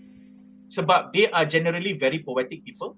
Diorang dengan Japan, although Japan they sell the poetic a bit more because they are very like that. That's just the Japanese aesthetic. Korean dia agak average sikit. Dia agak marhain sikit. Dia orang biasa sikit. So bila dia buat tu dia jadi bersahaja. Tapi they are very poetic. Macam one of my favorite series from last year, DP. My favorite line from TV last year. DP ni cerita army police lah. Army budak-budak yang pergi pergi what do you call that lah? National training National Service. Lepas tu dalam National Service tu dia kena serve. Lepas tu dalam National Service ada division, dia polis. Dia kerja dia adalah pergi kejar budak-budak yang desert the National Service. AWOL. So budak-budak desert the National Service sebab kes bully. So dia pergi kejar budak ni. So ada seorang budak ni dia kena bully. Dia lukis komik, dia nak pergi pecah tembelang lah yang sebenarnya bully ni berleluasa. Lepas tu sampai tahap dia nak bunuh-bunuh orang, dia pergi cederakan orang. So in the ending, ayat dia simple je. Diorang tangkap dia kata, bro, janganlah nak bunuh orang, jangan. Kau akan bazirkan masa depan kau. Apa yang kau buat ni dah cukup untuk menarik perhatian semua orang. People already know about these things will change. Ayat budak tu beautiful. Kita masih lagi makan guna mass scan daripada the Korean War. Agak-agak kau esok dia nak berubah ke? What do you say to that line? Korean War kau tahu berapa puluh tahun lepas. So kalau kau pergi National Service, dia masih lagi makan from mass scan yang guna masa Korean War, confirm dia tak berubah. That line is so loaded. So Korea K-drama memang ada banyak line-line macam ni. So the moment yang kita dah sembang masa hujan ni is another great example lah. Cantik gila. Dia just comel lah pada aku. Charming lah, very charming. Satu hari nanti ada K-drama Marvel di mana penulis-penulis Korea akan bekerja untuk Kemi 5G. So sama-sama kita nantikan. Tarmizi, apa pendapat kau tentang elemen yang diorang pertimbangkan dalam overlay ni, yang kalau kau buat decision ni kau rugi duit, kalau kau tak buat decision ni pun kau akan rugi duit, ataupun you draw the ire of society, macam alah bagi signal salah. Apa pendapat kau? Okay, the way I see it, of course, tajuk dia pun weather, and then dipenuhi dengan hujan, weather, all types of weather dalam ni apa semua, and then kerja pun cakap pasal weather. For me is I go deeper than that. So dia basically kalau if we can safely say this is a romance punya genre, so dalam romance punya genre, what macam other romance yang tak berapa menjadi nak buat adalah because you nak force dua karakter fall in love. So the natural way you nak macam buat orang betul-betul have connection, fall in love apa semua is, kalau ni daripada aku dapat daripada TV Tropes ni, it's macam karakter A, karakter B must have shared interest or shared values. So kita nampak dua ni shared values dia adalah macam they're both fascinated by weather, by the changes of weather and how the best way nak predict apa semua, but they go about in different methodology ways. So Ha-kyun is more data centric, relies on statistics, and then macam dia do that the magic yang apa tiba-tiba keluar nombor-nombor keliling apa semua bila tengah fikir. Beautiful Mind punya effect. Betul. Beautiful Mind was the first time we all most of us saw it. Aku ingat Sherlock yang buat dulu. Okay. Oh yeah, Beautiful Mind. Beautiful Mind dulu. Tapi aku pun fikir Sherlock juga. So macam orang yang macam very analytical apa semua, boleh buat calculation dalam minda tu cepat, so macam boleh probability tu up decimal point pun penting, ni apa-apa pun semua. And so but Lee Si-woo ni dia tengok data tapi dia more pakai dia punya instinct or intuition. So so about kalau if you are belajar statistik, I think Nick you kan kau actuary kan?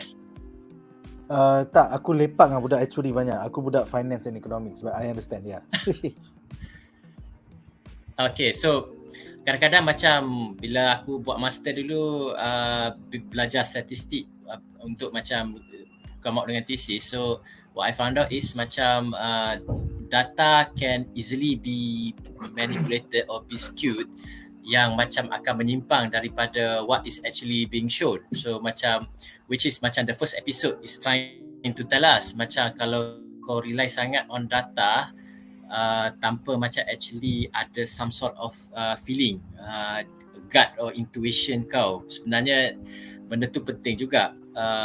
Kau boleh balance out dengan data and then dengan feeling, dengan apa tu, and then dia cakap pasal you actually kena check balik this anomaly ni, is it betul-betul anomaly one off or actually ada happen previously, if kalau happen what is the pattern, apa-apa semua. So dia tunjuk macam dia ignore that because macam dia yakin sangat data macam 4.9% is not 5%.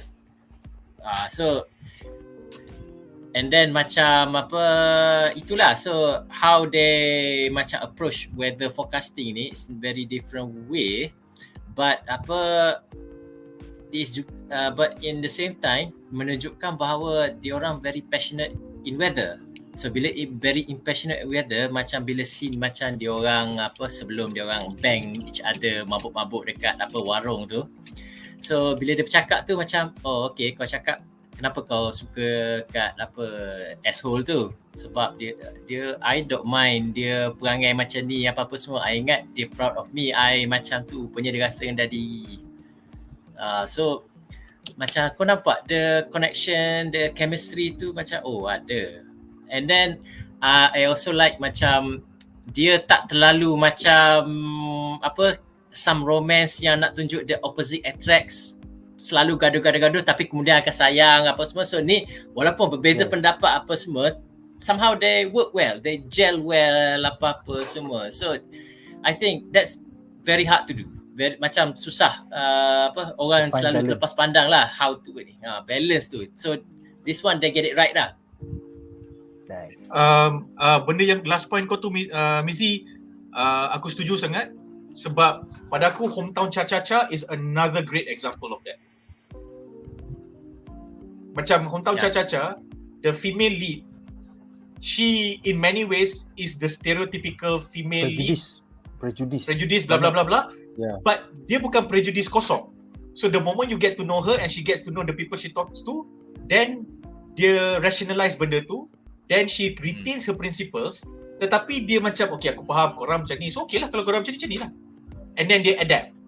So tapi pada masa yang sama ada momen-momen yang dia jadi budak-budak yang sangat stereotype, tapi ada momen yang macam dia defend dia punya staff bila staff dia kena raba, dialah perigi yang pergi mencari timba. So benda-benda macam tu yang subvert stereotypes, bukan subvert expectation, subvert the stereotypes is brilliant.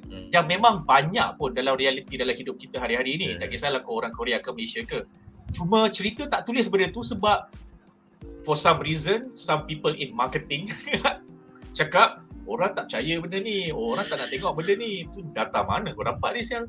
Kan, macam mana orang kampung hijrah datang bandar still fikir macam ni kalau kau duk feed them this kind of shows. Betul lah. Ni aku paling benci show lawak dan show lagu still menjadi nombor satu di hati penonton Malaysia. Come on lah. Tu benda 90-an tu. Tu benda 90-an. Apa tu yang the one where scenario actually came from? Apa tu, it was a talent show tapi dia kena buat Pasport lawak. Sinaran Kegemilangan. Pasport Sinaran Kegemilangan. I love that shit back in 1993 ke 1995. But come on lah. Ni dah 2022 motherfucker. Cukup lah talent show yang tak talent tu. Okay, so terus tak talent. Come on lah, yang Iqbal menyanyi macam sampah tu aku tak boleh terima tu. Apa Big Show tu macam babi lah, memalukan Malaysia. Okay, anyway, kita dah off topic lah. Aku dah start marah ni. So soalan kedua tu, jangan buat ni marah. Jangan buat ni marah. Jangan. Kan dia dah stop MCU, dia start cerita Big Show dah jadi boleh. Okay, apakah pendapat anda tentang The Switzerland job offer menjadi satu crux untuk watak female lead kita iaitu Jin Ha-kyung to overcome and her eventual decision to stay and fight for her own independence in the workplace and in her personal life. So silakan. Okay, I like benda tu. Pada aku benda tu bukan crux when I was laying out my novel yang aku tak tahu lah habis ke tak habis, but it's laid out now. I'm happy. Aku kena tulis je sekarang. One of the inspirations that I had was a fellow theatre person, Khairi Anwar, the guy that I wrote a theatre with. Dia pun recently directed a telemovie that I wrote the script for dengan another lead writer lah. So Khairi Anwar, dia adalah orang yang buat teater, dia tulis teater, dia direct teater, tapi dia adalah orang yang minat filem, tapi dia bukan film student. So he writes film but for theater. Faham tak? So dia jadi lain.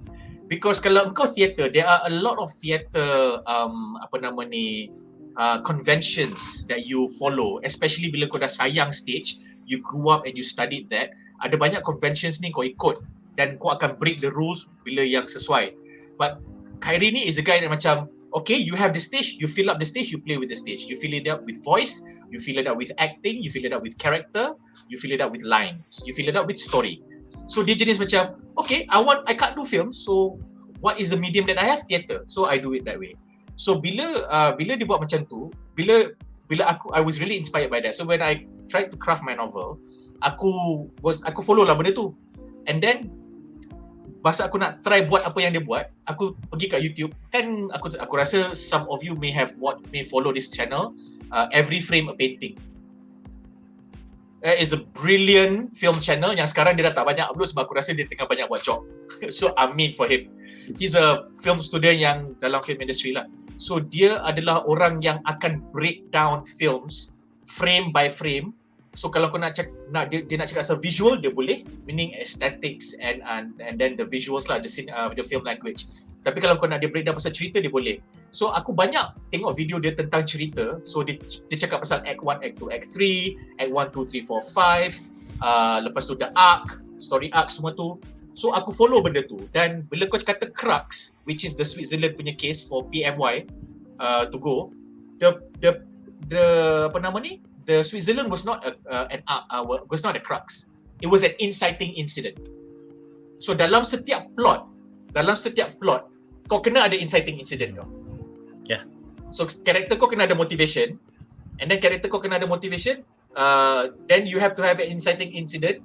So from the inciting incident, the character will respond to the inciting incident and decide A or B. So that is the challenge for the character at that point. So Every Frame a Painting ni dia kata to the point that sebenarnya kita secara amnya kita kata, oh dalam satu filem 1 jam setengah, inciting incident dia apa, character arc dia apa, motivation dia apa, konflik dia apa, resolution dia apa. Ada beberapa film thinkers, film theorists atau filmmakers, dalam setiap act dia ada structure tu. So every act itself dia ada inciting incident, ada konflik, ada resolution, lepas tu ada whatever, which leads to the next act yang ada dia punya own inciting incident, konflik. So aku follow lah benda tu. So in this case, in this particular episode, that Switzerland was the inciting incident for her. Or rather, that could also be the inciting incident could also be dia punya director sakit jantung. So bila director dia sakit jantung, dia kena step up. Tapi bila dia step up, then it's revealed that your heart is not there. So dia punya boss cakap, tak apalah, kau tak payahlah kerja kat sini. Yeah, you're too good to be here lah. Okay? Kau pergilah kerja kat Switzerland tu, lagi sesuai dengan kau. Padahal boss dia sebenarnya kesian kat dia, sayang kat dia, tahu kau punya husband dan nak tak jadi kahwin dengan kau, dia nak kahwin, bla bla bla bla bla bla. Kau tak payahlah duduk kat sini semak kepala, kau pergilah sana. So this girl needs to decide whether she belongs here or she wants to go. Dia nak belah dan lari daripada masalah dia, lari daripada reality dia, ataupun hadap. Sebab at that point, kalau kau perasan, bila orang-orang dalam keluarga dia bagi tahu kat dia, ini reality kau, aku rasa kan tunang kau ni tak best lah. Mak dia cakap dengan kakak dia cakap, tak percaya. Lepas tu mak dia pula, because mak dia adalah orang generasi tu, aku bawa kau pergi ahli nujum. Lagilah dia tengah ni tak percaya kan. Lepas tu ahli nujum ni pun itu memang lawak. Lepas tu yang bestnya, this is also poetic tau. Perasan tak ahli nujum tu bila dia nak kata hujan. nak hujan. Okay, that is the first one. Aku dah suka dah. And then the second bit yang aku, the moment kamera tu shot macam tu, aku tahu it's gonna be used balik. Kan ahli nujum tu masa dia dah bangun, dia nak belah, ahli nujum tu dia ambil something, lepas tu dia campak kat dalam container tu, lepas tu benda tu macam manik-manik kan. Lepas tu baru dia cakap nak hujan. Kan masa hujan tu, Songkang punya karakter cakap, it will be hailstones. Yes, ya. So benda yang ahli nujum tu cakap, hailstones. Kau nampak tak dia punya cantiknya dia buat benda tu. So this girl, because of signal tu dah banyak, dia tak layan. Yes, dia tak layan. Sound, vibration, colour. Yeah. Vibration tak layan. To the point that Songkang bagi tahu kat staff bawah, kat forecaster bawah dia, okay, it is 4.8, between 4.8 and 4.9. Lepas tu call dia, ni 4.8, 4.9. Kau dah kena announce ni. Tak boleh. It is not 5. But you should still at least tell the director. Lepas tu dia kata macam, okay lah. And then, lepas tu dia tengok phone dia tak tahu dia nak call ke tak. Kenapa? Sebab dia baru balik daripada hantar air bubur dekat tunang dia yang demam. Padahal masa dia datang, masa dia jalan tu dah nampak from the camera shot, awek tu baru je belah. baru je belah daripada rumah tunang dia. So kau nampak tak, dia tak nampak sign tu. So dia susun benda ni, dia set up benda ni cantik gila babi. Reverse NTR. Jadi bila semua ni dia dah sampai and then tiba-tiba terduduk kau betul-betul tak jadi kahwin. So dia tak boleh decide sebab apa? Bila ada sign dia tak pandang, dia elak, dia tak nak hadap benda tu. Dia nak benda tu confirm on paper baru dia hadap. Inilah Jadi analytical sangat. Analytical. Dia tak ikut hati, dia ikut kepala. Ikut kepala. Hati. Sebenarnya dia ikut hati dia takut sebab tu hati dia dengar cakap kepala. Tu je problem dia. So bila dia dapat scene ni yang dia kata kau pergilah Switzerland, nampak tak dia tak tahu nak buat apa. Sebab by right kalau kau betul suka kerja ni, suka kau punya occupation, Switzerland is a brilliant opportunity bro. Dan kalau kau betul logical, okay, aku baru putus tunang, tak jadi kahwin, lepas tu aku stres, lepas tu director aku macam ni, lepas tu semua orang macam takut dengan aku, tak apalah, baik aku pergi Switzerland, aku pun memang boleh pergi, orang lain tak boleh pergi. Like generally speaking you will say yes, but kenapa dia tak terima benda tu? This is where the character writing is important. So benda yang Switzerland ni lah is not the crux, is the inciting incident pada aku lah. I might be wrong, I think I'm wrong, but I feel like it's the inciting incident because that was something that the director put on the table. Nah, kau pergi Switzerland, aku dah apply untuk kau. Kau confirm pergi. So sekarang dia kena cakap, aku nak pergi ke tak nak? And then soon after that, dia gaduh. Dia gaduh dengan tunang dia. Even the director tu dah prep. Dia dah ambil senior forecaster to take over her place. So dia dah planning. Dah planning. Itu pun sign juga bila dia masuk macam, kenapa kau daripada station tu kau datang kat sini? Sebab kau nak jadi understudy aku ke macam mana ni? Science lah. Tapi dia tak nak hadap benda tu. Dia tak nak face benda tu. Dia perasan, ni macam something tak ni, tapi dia macam tak apalah, tak ada orang cakap kat aku bulat-bulat depan-depan. Aku pun assume tak ada apa-apa lah. So for me, it's the inciting incident. Cuma bila Switzerland tu, kau kena decide lah. Sebab the deadline is coming close kan. So dia ada banyak inciting incidents. Itu satu. Lagi satu pada aku is dia stress lah. Bekas tunang dia ambil stuff, ambil TV, ambil tempat basuh, ambil TV, cilaka. Itu memang babi tu. So dia macam semua ni culminate. Lepas tu bila dia perasan, bila dia tak jaga hati dia, bila dia tak jaga hati dia, benda macam ni jadi. The moment she takes care of her heart, her feelings, herself, semua settle. Dia tak payah fikir pun, dia tak payah nak procrastinate. The decision dia buat macam tu je. Lepas dia habis gaduh, pergi kat bilik bos, aku tak pergi Switzerland. Bye bye. So this is it lah. This is what I see. So to do that in a 1 hour episode, gila kau. So deep.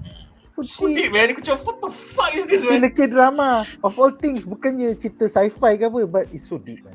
Nick, K-drama about meteorology, about kaji cuaca. Macam apa benda weh? Apa benda ni? That's how I feel about it. I like that macam dia punya boss is not the typical one-dimensional punya boss. He does show that he cares pada staff. Dia tekan staff dia, tapi at the end dia ada empathy lah towards macam director yang sakit jantung, and then macam dia recognize talent PMY ni so macam the inciting incident is more to me is mostly macam opportunity pergi Swiss tu sebenarnya is a very good opportunity kalau kita dengar pun pergi Swiss belajar your craft apa-apa semualah. Tapi bagi dia macam dia macam nampak benda baru putus tunang, baru apa-apa semua, so and then dapat tahu tunang tu curang, and then I think it's more before that yang buat dia jadi macam is the yang tunang dia tak jadi transfer. So so sebab tu macam kalau I think macam kalau tunang dia transfer apa-apa semua, mungkin she will take it the Swiss tu, tapi bila tunang dia tak dan dia terpaksa mengadak tunang dia, and then bini baru tunang dia, and macam I think I see her character macam seorang yang very determined nak berjaya apa-apa semualah. So it is macam it's more macam the inner conflict dia tu adalah macam okay, kau dah bercerai, the ex tunang kau ni nak screw kau, dan dia nak tunjuk dia hidup bahagia dengan bini baru yang kolik juga duduk dalam tu depan mata kau. So how do you feel about it? And then datang Switzerland. Okay, you can have a choice. Pergi Switzerland, start new life, lupakan ini apa-apa semua, or actually stay and like fight nak tentukan macam bukannya aku, kau yang problem ni apa-apa semua. So and then like I tak ingat sangat apa yang kalau kita kata tu exciting incident untuk macam dia buat keputusan untuk stay as a director dan apa tu. The exciting incident for her to make up the decision. Cuma aku lupa apa yang macam menyebabkan dia choose to stay tu. Selepas the fight dengan Ki-joon. The catharsis. It was a cathartic moment. Sebab dia tak pernah gaduh. Gaduh macam tu. Yalah, kadang-kadang macam kita kan macam kita selalu sebenarnya kita cuba untuk elakkan confrontation naturally rasa tak best unless you are being back in a corner. Kau dah macam siapa ni tak boleh and then kau nak lash out. Tapi what was the macam inciting incident untuk pergaduhan tu? Tak, sebab rumah tu dia balik rumah TV dia hilang. No, she got a phone call that rumah dia is getting laki tak. She got a phone call cakap laki tu hantar declaration of contents.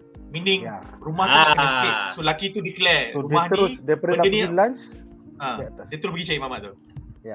So okay, sebab, that was kat like sana the bila point kau nak split memang kau kena declare kau punya harta lah. Ini harta aku, ini aku punya.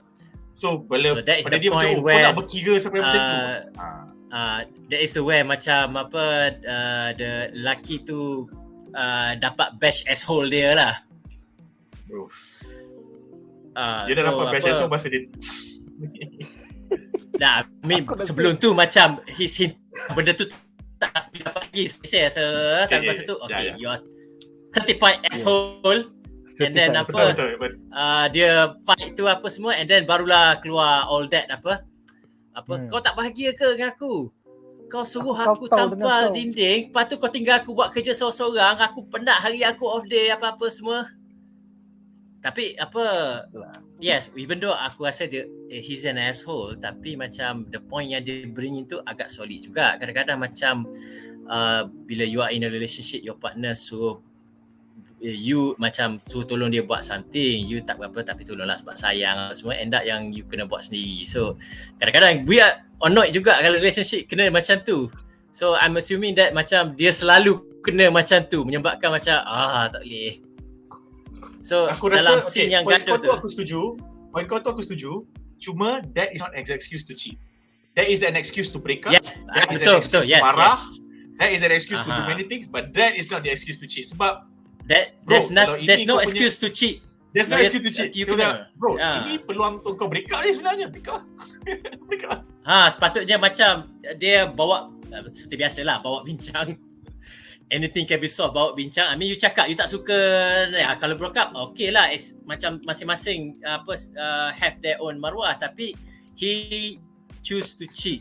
So that's why dia dapat that asshole badge.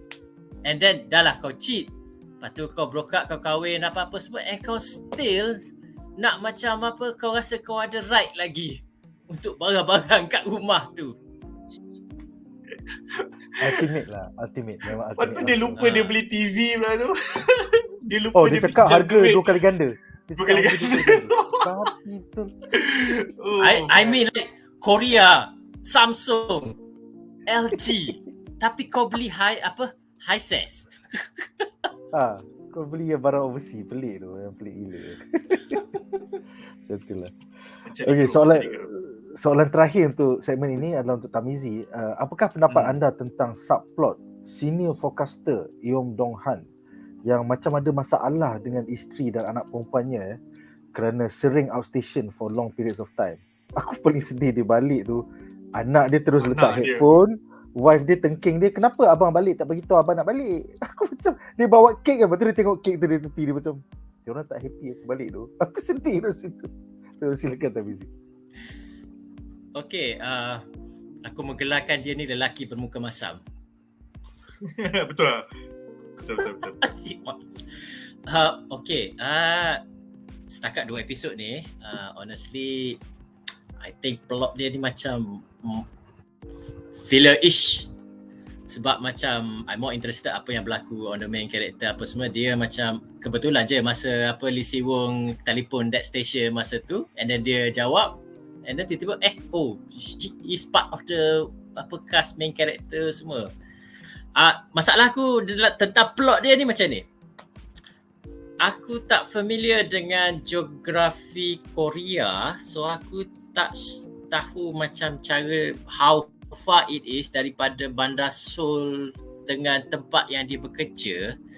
Sedangkan kalau aku bawa dalam konteks Malaysia, orang duduk Perlis, seorang duduk kerja kat Sabah pun kau stay boleh balik dan jumpa anak bini frequently apa semua. So ni satu distance yang macam kau boleh drive. It's connected by, aku assume connected by land ke mungkin bukan island, tapi kau still boleh balik. So digambarkan dia ni macam 2-3 tahun tak balik langsung. Mizi. And then member dia duduk nganjing dia kata besar, apa? Kau Soul sangat besar. Itulah maksud aku don't get feeling. Soul is basically I know. Kau ambil daripada Selangor, daripada Port Klang, Cicak, Kuantan. Wow, sampai ke Kuantan. That is how big it is. Let me double check with the graph. Kau sambung, aku check betul. I don't think I'm wrong, but I'll check it. Okay, silakan Tarmizi. Okay, maybe tapi untuk audience marhai macam ni, macam walaupun pernah pergi Korea sekali, tapi macam you don't get that sense of geography, sense of far, jauh mana apa semua, sampai macam dia tak balik bertahun-tahun. Kawan dia menganjing kata kau tak balik lama ni, bini kau nanti cari orang baru. And cara bini dia react tu pun rasa macam tak. Aku ingat macam nanti tiba-tiba lepas dia balik ada seorang lelaki masuk. Siapa ni? Lepas tu macam rasa macam tu. Anak dia panggil lelaki tu ayah. Ya. So and then if kalau benda tu berlaku pun it's kind of removed daripada, dia tak ada kaitan dengan weather pun. Mamat ni bukan terror forecasting apa-apa semua. So I think macam Mamat ni is the level biasa je lah forecasting apa semua, just tengok data and then just benda-benda yang tipikal je lah. So yang terrornya adalah 2 watak utama ni lah. So unless they are planning to do something nanti the later episode, we'll see. But so far macam I rasa macam lebih kepada filler. Aku silap. Seoul dia besar sikit daripada the entirety of KL, tetapi the province that Seoul is in is like Selangor. So kira macam kalau metropolitan area, kau kat metropolitan area lah. Tetapi kalau kau dekat office lagi satu, sebab the precincts dekat Seoul besar tau. So it is literally macam family kau duduk dekat Tanjung Malim, lepas tu kau kerja kat Sepang. I mean, tapi so some people untuk tidak tak, kalau macam tidak balik bertahun. In our reality in Malaysia, kau drive lah balik. Tapi you know that there are people, ada je macam aku balik weekend. Because why am I going to drive from Tanjung Malim balik hari-hari ya. Balik hari. Okay, that's still accessible, tapi cara yang dia describe tu macam bertahun. Itulah. Itu aku setuju dengan kau. So sampai S3. Sampai S3. So kita I think aku dah tahu, let's just wait until the next episode to see. Itulah. So up to now tapi betul lah point kau tu yang bertahun tu aku setuju lah, macam yes. Pada aku at some point aku ingat dia bercerai dah. Bila dia masuk rumah tu, lepas tu macam anak dia segan dengan dia macam korang ni dah bercerai ke? Tapi bini sembang dengan kau macam tak bercerai je lagi. That's how I feel. Lepas tu ada lelaki yang dia tak kenal masuk dan anak dia panggil lelaki tu papa. Betul. That would be heartbroken. Jangan. Tak kelakar benda tu. Tak kelakar. Kelakar. Nick biar dah. Ada aku lagi ke? Apa dia? Kau apa? Kau lagging kejap je tadi. Activate your apa invisibility cloak ke? Push. Kau pakai invisibility cloak ke? Sejak bila ni? Sekejap. I'm one bar tapi itu aku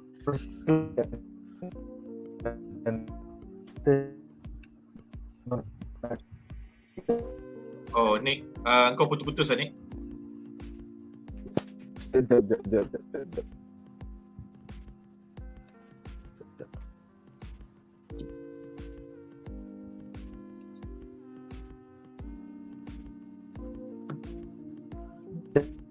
Connection.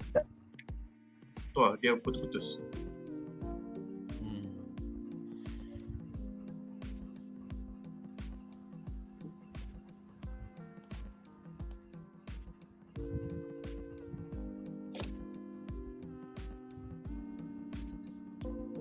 Lagu Nick ni best lah.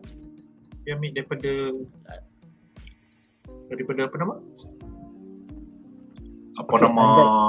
I'm back. Okay. Alright. Boleh dengar aku tak? Boleh. Semua sikit. Alright, cool.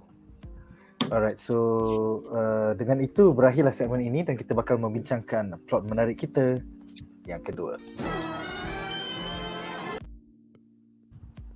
Alright. Overlay ni memang aku benci tu. Dua orang ni. Segmen kedua kita ada tentang villainous couple, Ki-joon dan Yoo-jin. So untuk segmen ni kita ada satu quote daripada Lee Si-woo iaitu the male lead yang mengatakan, like the wind, an affair is invisible but it always leaves a trace no matter how big or small. So dalam segmen ini juga kita ada 3 soalan. Soalan pertama adalah untuk semua panelis.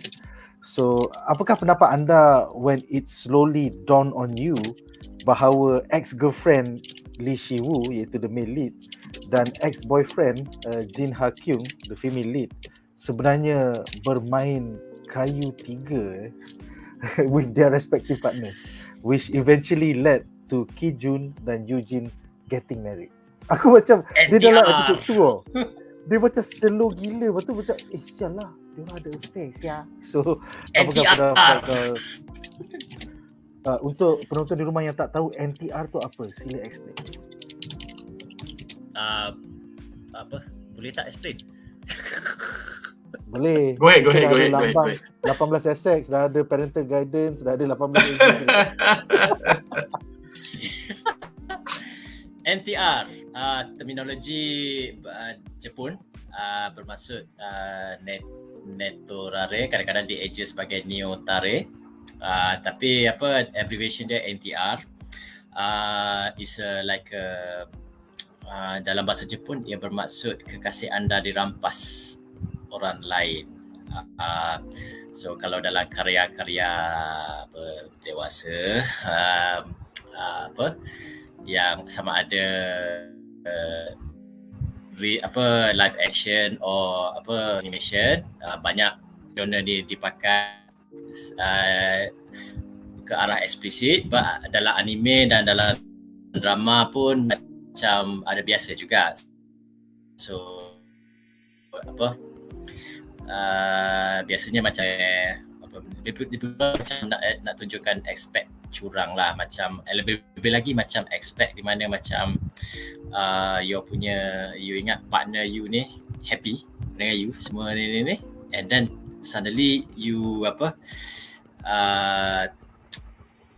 sedar bahawa macam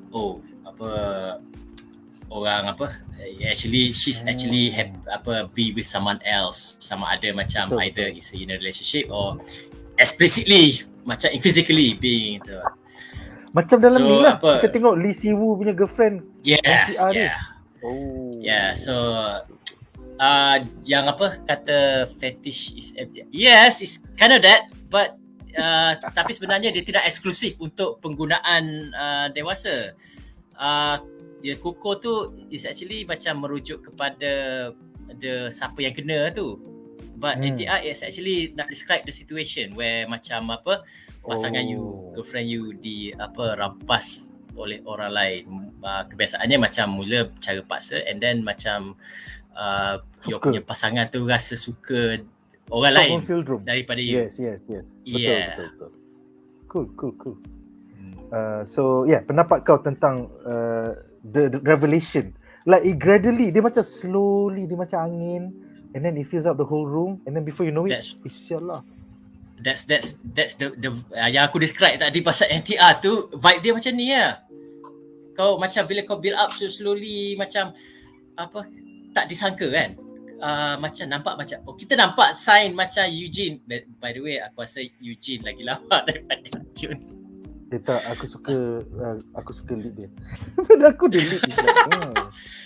Okay, so macam kita nampak macam Yoo-jin dengan Lee Si-woo ni, Yoo-jin nampak macam bosan je, and then macam agak sus kan bila dia pergi dating apa-apa semua, but Lee Si-woo macam sebab ultra positif dia, optimism dia, apa-apa semua macam cuba nak make it work apa-apa semua kan, tapi kita nampak macam tapi bosan. Nampak lah bertepuk sebelah tangan, memang nampak bertepuk sebelah tangan tu. Tapi previously I thought macam dia orang baru nak mengurat until macam dah nak halfway, macam rupanya dia orang dah in a serious relationship, duduk sekali dah apa semua, which makes macam oh shit, kau actually in a relationship dan kau memilih untuk curang. So it's macam it's not macam for I've macam layan banyak-banyak benda apa-apa semua lah, but in this context ni it's not more about macam bila kita tengok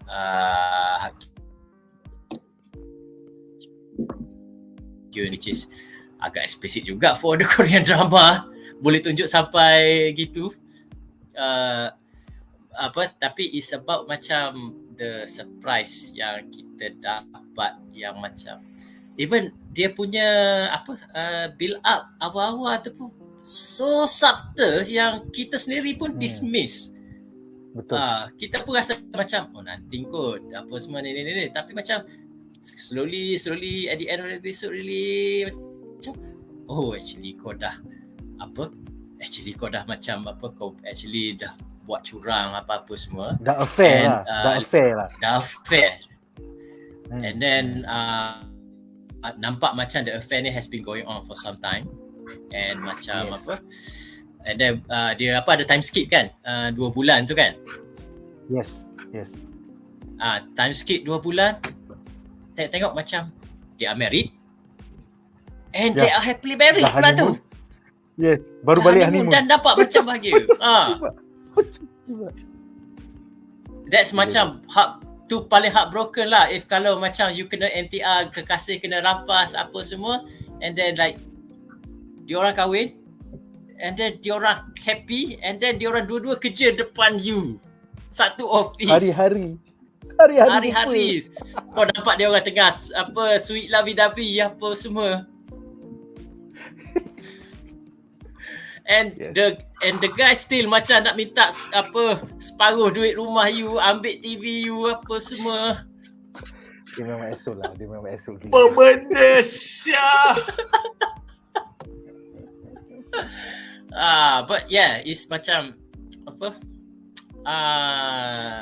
NTR ni macam is something like macam dia some people layan because for the explicit factor apa-apa semua. For me it's interesting macam benda yang you boleh joke buat macam shit man, kau buat macam ni.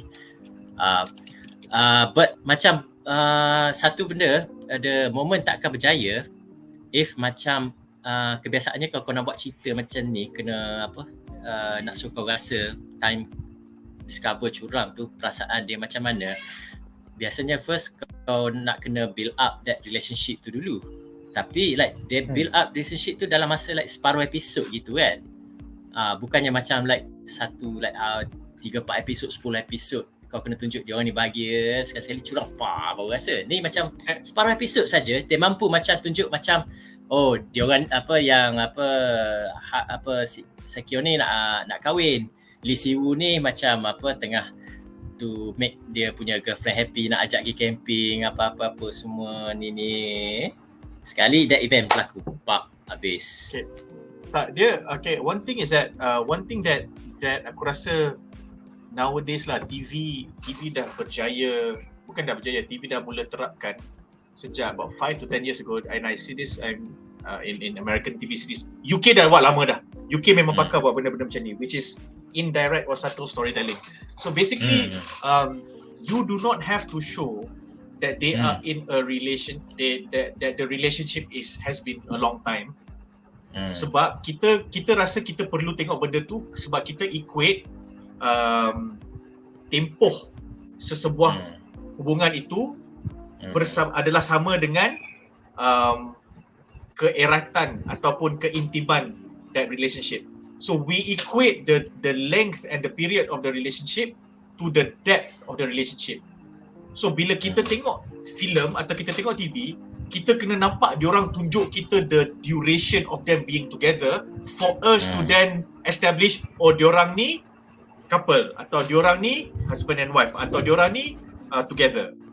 But what this show did was, dia terus establish daripada awal yang engkau adalah dalam satu relationship yang at a certain stage already.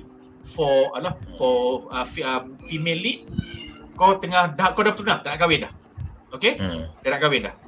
Untuk yang reporter tu, dia punya establishment is masa dia kena jemput. So kau nampak dia punya boyfriend tu earnest gila babi, pergi beli kereta, nak layan kau macam kau baru couple. Okay? Betul. Dan daripada first scene tu dah boleh nampak yang dia macam, kau beli kereta? Kau beli kereta dengan apa? Kenapa kau beli kereta? Asal kau tiba-tiba beli kereta? Soalan yang kalau kita fikir benda tu realistik, sebab orang akan tanya macam tu, but if we reflect on those lines, kita macam, bro, kalau kau dah couple 2 tahun dan kau sayang dia, point dia kau tak ada buat salah, kau tak benci, kau tak gaduh, bila dia beli kereta, engkau akan terkejut. Engkau akan terkejut happy, bila you beli kereta? Ataupun kau akan terkejut walaupun kau tak happy, you beli kereta? Ataupun paling tidak pun kalau karakter dia lain macam, apa sebab you beli kereta ni? Faham tak? Tapi dia punya karakter punya respons adalah, apa tu? Macam menyampah. Macam menyampah tu. Dia macam menyampah dan macam pelik, yang macam kenapa kau buat ni? So dia dah establish benda tu daripada awal. So what this series did well is that dia menunjukkan the relationship punya depth tu by showing the opposite of the period. Sepatutnya bila kau dah couple lama, kau nampak kau nampak the opposite kan? Kau dah beli kereta, tapi dia tunjuk the opposite. Kenapa kau beli kereta? To show that kalau kita dah couple, aku beli kereta pun kau tak terkejut, meaning it's going nowhere already. So nampak dia punya shortcut tu cantik. Sebab apa? If kita jumpa karakter-karakter ni dalam real life, kita jumpa karakter female lead dengan male lead, lepas tu aku baru beli kereta. Lepas tu tadi aku pergi jumpa awet aku, kita pergi lunch kat restoran yang dia nak pergi, yang dia kata ni, awet kau cakap apa? Dia happy tak kau beli kereta? Dia macam okay je. So if we were to meet Songkang for the first time and we hear him tell us, kita pun akan macam pelik, betul tak? So this is what happens to them lah. So we are like a third eye, kita tengok macam mana mamat ni dilayan seperti orang ketiga kat dalam relationship awet dia bila dia beli kereta. So dia try lah impress awet dia, so awet dia tak impress. Jadi dia menunjukkan kita yang the absence of the depth in that relationship that should come with the period that they've been together. And they show it by the opposite gesture lah. Mama ni tengah cakap, dia balik phone. Mama ni tengah cakap, dia macam tak layan, dia segan-segan. Lepas tu dia tengok-tengok kereta ni. And then yang dia punya tunang tu pula macam ajak jumpa, tak nak jumpa. Lepas pasal tu kerja. Semua pasal kerja. Semua pasal kerja. Padahal satu office. Lepas tu dia tukar dia punya password. Lepas tu dia tanya simple je, bila you tukar password? Lepas tu kata macam, tak, itulah sebab. Lepas tu dia tak boleh jawab. Tapi sebab the Minah tu, tunang tu punya nak ambil hati, sebab mak dah tahu password, so nanti dia tekan-tekan so you tak nak dia masuk rumah. Itulah. Tapi dia tak cakap, dia macam senyum je, nampak tak? So benda tu, kau dah nampak somebody is making up for something, is trying to compensate for something when the other person is not willing to go anymore. So dia tunjuk benda tu, and because of that, then kau campur macam diorang dah nak kahwin, settle lah. So the moment kau tengok macam asal dia ni tak jadi kahwin, lepas tu nampak asal dia ni macam main kayu tiga je, that's it. Terus kau benci. Sebab apa? Macam patut lah. So you do not need to know how good they are together, because you need to know at this point, this is what the fucker is doing. Because the character arc starts from there for us. That's what makes the show unique. Pasal dia tak macam K-drama yang lain. Dia tak start dengan innocence, dia start dengan something. Innocence jumpa. It starts with atrocity, and then where do we go from there? Dia macam yes. Lepas tu dia punya flashback to tell us the past history is from the flashback of the characters in the show, reflecting on what's happening to them, which is brilliant lah. So tak ada exposition. Yes, kadang-kadang macam apa, how good a story is like how they manage exposition. Betul. Banyakkannya macam exposition seems like an info dump, nak tunjuk everything, nak tell everything, apa-apa semua. Padahal macam you can pick certain moments, you can make it subtle, you can make it macam audience have enough information, enough macam picture, gambaran, what are the characters, apa motivation dia, apa-apa set up tu dalam masa yang singkat. So exposition was done well. Kadang-kadang macam I ada macam real experience where macam bila tengah bersosial apa semua, I meet some couple apa semua kan. So I jenis macam tak cakap banyak. So lebih kepada suka orang bercakap, and I analyse apa yang dia orang cakap, macam mana, what is the cakap. So ada satu couple ni, dia introduce themselves and just the normal chit chat, tanya kampung kat mana, asal kat mana, apa-apa semua kan. So the lady dia macam bila tanya suami kampung, tanya kampung kat mana, macam dia kata tak ingat lah kampung kat mana, and I find it awkward. Macam mana tak ingat tu apa semua, and then end up macam it doesn't work out macam tu. So kadang-kadang macam tu lah, kita tengok macam apa dengan friends kita yang either in relationship or in love with somebody, tapi tengok the pasangan tu macam tak acuh apa-apa semua. Dia macam hands off. So benda ni lah kita nampak macam benda ni what makes the show real apa-apa semua. Betul lah. So macam pandai throw the subtle clues kat kita. Baru busy, barulah signal. Ya. Betul. Barulah kita kena take signals. Alright, actually that's clever lah, because weathering kan kau kena baca signals kan. So dia banyak bagi kita signal, sebab banyak kita nampak signal ni. So kita acknowledge benda tu, tapi kita tak pandang. Faham tak? Kita perasan, tapi kita tak endah. And then bila benda tu jadi baru macam sebenarnya aku perasan tapi aku tak. So that is good. So so this is good writing, sebab dia macam this is not for exposition, tapi this is for emotion. Sesetengah orang dia nak tunjuk yang kakak ni, this lady sedih, husband dia mati, atau mamat ni sedih, wife dia meninggal. So diorang kena shoot dia ni menangis.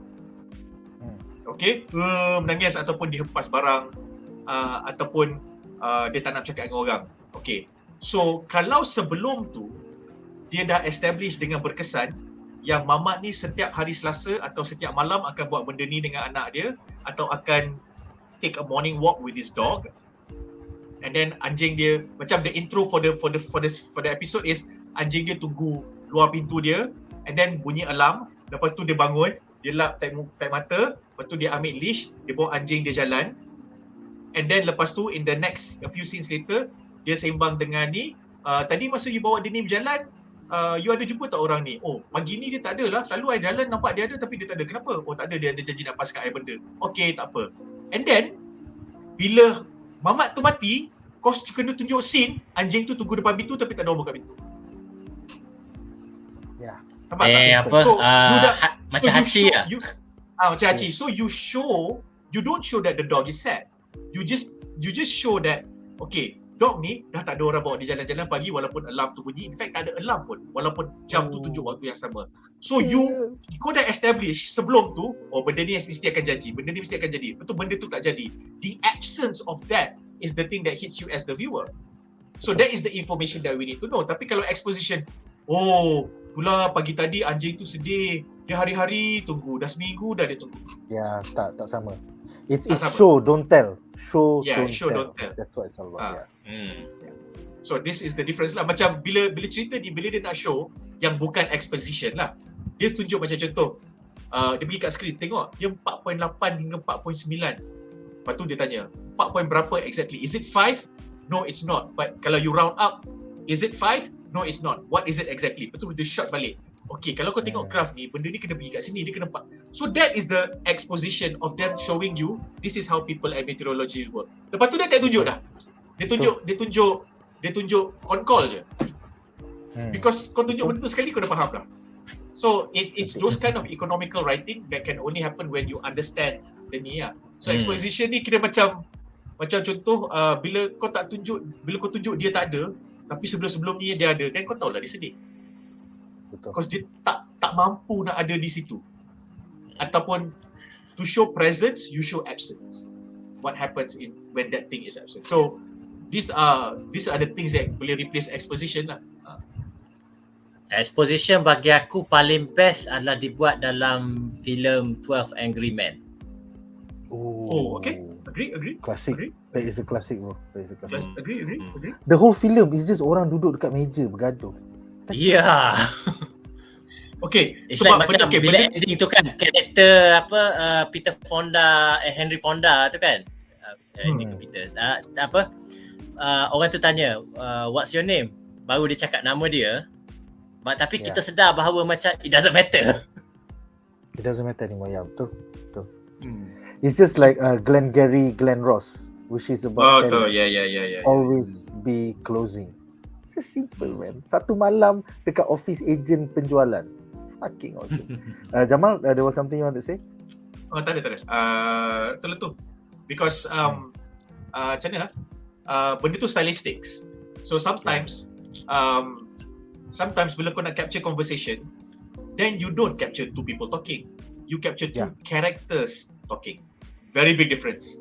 Orang-orang yang agak amateur dan cannot tell the difference, they just buat conversation, dua orang bercakap dialog. But itu dua orang bercakap. So lompat kepala. Tak. It cannot be two people. It cannot be dialogues from two people. It has to be two characters talking. Baru benda tu jadi conversation. Kalau tidak, benda tu jadi dialog je. So Tarantino is a master of that lah. Yes, correct.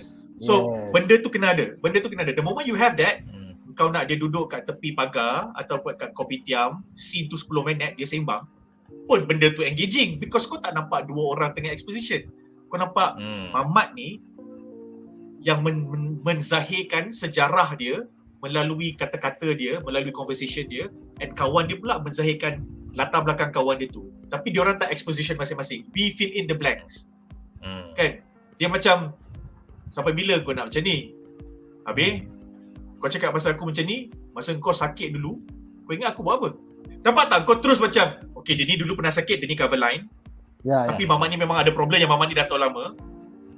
But some people will write the line as, masa kau sakit dulu di sekolah-sekolah ini, di ketika ni, akulah yang tolong kau. Kau dah lupa ke?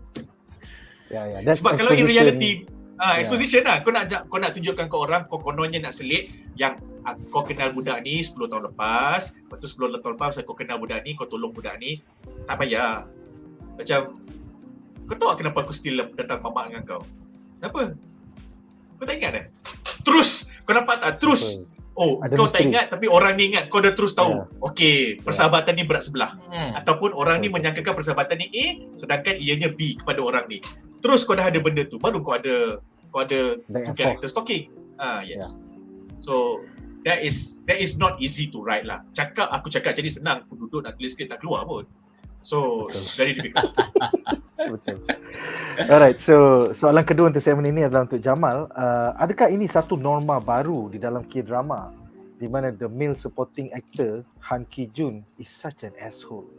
Dah lah main Kayu 3, lepas tu kahwin skandal dia, and then curi perabot, lepas tu ada hati nak minta half the selling price of the apartment. Ni dia lah second lead. Aku tak boleh terima tu. Macam sebab tu. So silakan. Aku suka ayat kau, dah lah curi perabot. Aku macam, weh hina gila sial. Curi perabot. Weh serius hina sial curi perabot. Dia memang dalam 2 Macam dalam episod. banyak benda kau boleh curilah cincin ke handphone curi Ha. perabot. Kau faham tak sedih? Kau curi Loser coffee je maker. ni. Coffee maker kau curi. What the fuck weh? Aku tak rasa ni trope baru kerana Korea ada banyak soap opera. Yang soap opera serius dan soap opera memang soap lah. Okay? Memang Zaitun gunakan tanpa was-was lah. Memang benda di melodrama soap opera. Okay? So, jadi watak-watak macam ni bersepah je. Cuma in this kind of K-drama where benda tu prime time dan benda tu memang part of diorang ni punya studio ni punya ataupun station ni punya line up for the whole year, trope macam ni, the moment they do it in this way, then it is a drama taking it seriously. So in Korea, interestingly, kalau cerita-cerita take things seriously ni, banyak police procedural atau crime, itu confirm. Lepas tu banyak friendship, family, friends, female friends of a certain age. Laki friends of a certain age jarang. Ada tapi jarang as compared to perempuan. Tapi in terms of relationships, dia jarang buat macam tu. So aku tak cukup tengok K-dramas to tell you that it is a trend, but what I can tell you is that it is something that in recent years, K-drama is more than happy to explore. Meaning the supporting male lead yang tak ikut buku. So macam dalam Mr. Sunshine, dia supporting male lead yang orang Korea yang lari pergi Jepun, jadi Yakuza, jadi samurai, belajar jadi samurai, jadi Ronin lah. But he's a Korean and he works for the Yakuza, yang dihantar balik ke Korea untuk jadi agent kepada Yakuza punya gang dia, tetapi disebabkan semangat patriotism Korea dia lambat membuak, dan bila membuak pada saat dia clash dengan dia punya Yakuza, saat Korea tengah nak break, so dia clash dengan dia punya Yakuza yang dah jaga dia berbelas tahun, puluh tahun. So dia punya male lead adalah, kau ni memang sial lah, kau jangan kacau male lead ni boleh tak? Tapi supporting male lead ni dia ada redeeming quality. So dia offbeat lah, dia bukan supporting male lead yang macam kawan baik. Macam dalam startup ni kawan baik, settle, tak ada problem. So dia banyak karakter-karakter yang supporting male lead, kawan baik. Padahal ni semua cerita yang sedikit muda. The moment it goes to a bit adult, you do not see these characters anymore, zero. Kalau action tak biar sembang, sebab action kau akan ada karakter supporting male karakter yang to fulfill whatever role, confidante ke, expert ke, nerd ke, whatever. Tapi kalau dalam cerita-cerita adult macam ni, supporting male karakter dia is a proper adult male or female. Macam dalam Run On, dia punya supporting male karakter adalah housemate dia yang tengah study melukis. Lepas tu he has a crush on a girl who is like the CEO for her father's company, ke late grandfather's dia punya company.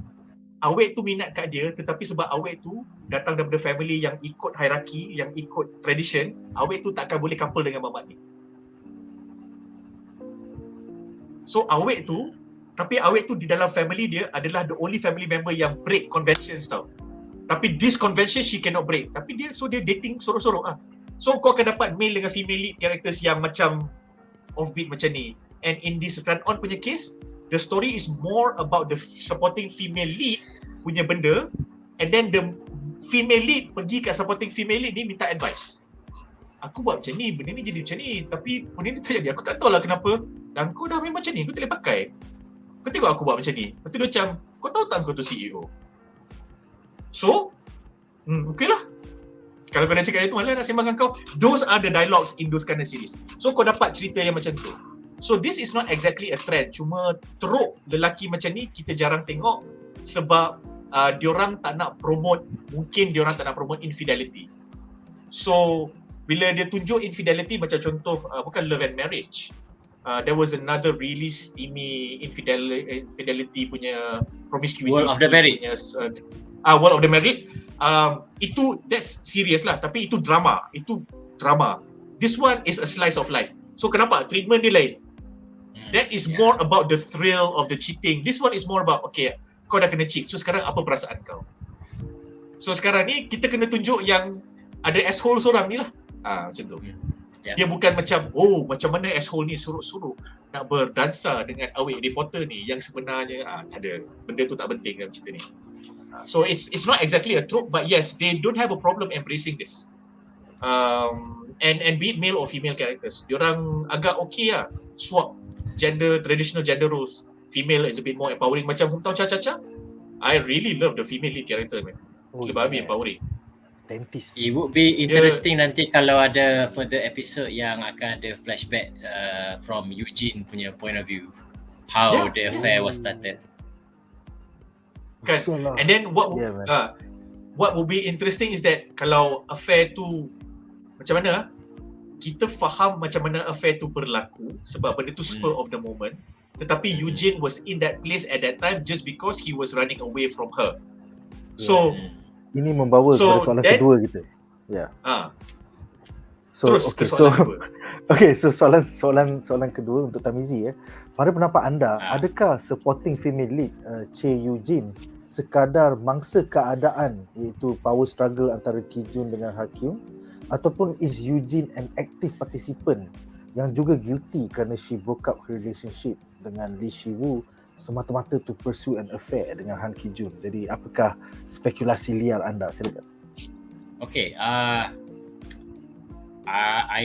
Okay, so I think Yoo-jin dia itulah kata nak kena tengok apa dia punya flashback POV, how this affair started, apa-apa semua lah. So that will be interesting. But so far apa yang kita tengok, Yoo-jin digambarkan very disinterested dengan Lee Si-woo, dengan apa yang Si-woo buat, antics apa semua. In a way, I can empathize with her character. Kadang-kadang macam karakter macam Lee Si-woo ni is too much. Kita nak bear, even kalau kita berada kerja sekali dengan orang macam ni, eccentric sangat. Ni apa-apa semua. So her cheating is still wrong lah, apa-apa semua. Tapi I can macam empathize with her kalau dia tak nak being in a relationship dengan lelaki macam Lee Si-woo. Dia tak mentionkan berapa lama dia orang in a relationship kan. 10 tahun. We were together for 10 years. That's how long? Daripada sekolah lagi bro. Daripada uni. Daripada uni. Okay, so we definitely need the flashback, nak tahu at what point macam apa dia orang punya love ni start sour ke apa semua. Is it between the second male lead dengan Hakyung ke antara the male lead? I think Hakyung dengan Ki-joon. I think that was the 10 years kan. The 10 years is between the deputy director dengan assistant director kan. Yang masa dia cerita pasal apa? Mabuk, dia cakap 10 years tu masa dia tengah gaduh kat luar tandas tu. Masa dia gaduh kat luar tandas. So it's the female lead dengan dia punya ex tunang tu lah, ex fiance dia. So they were together for 10 years. He's talking about Lee Si-woo, the male lead dengan Yoo-jin ni. Oh tak. I mean sorry. Aku cakap 10 tahun tu is because diorang together for 10 years. So kalau kau nak macam mana cakap, kalau kau nak tunjuk kenapa diorang boleh break up, then there has to be that moment yang dia jumpa reporter ni, lepas tu reporter ni kena-kena dekat dia lah. So aku rasa benda tu baru lagi. Itulah kata aku, macam baru lagi because he is still sneaking around. So if he's not sneaking aku rasa around, the only comment was between Lee Si-woo dengan Yoo-jin tu masa diorang pergi dating kat restoran tu. Ingat tak 3 bulan lepas you cakap you nak makan kat restoran ni, lepas tu Yoo-jin dah pernah datang dah. Tu je lah. Dia tak cakap dia tak pernah datang. Dia ambil order, lepas tu waitress tu cakap, you datang balik? You datang lagi? I think dia datang dengan apa, Ki-joon. Itu. So nak tahunya apa antara Yoo-jin dengan Lee Si-woo ni lah, how long have they been together, and macam what makes Yoo-jin tertarik dengan Lee Si-woo in the first place, and how long macam dia sedar macam relationship ni macam going nowhere, and then dia tak tahan dengan eccentric apa-apa semua. Tapi relationship dia orang ni should be macam panjang juga, sebab macam dia orang boleh decide duduk rumah, everything apa-apa semua itulah.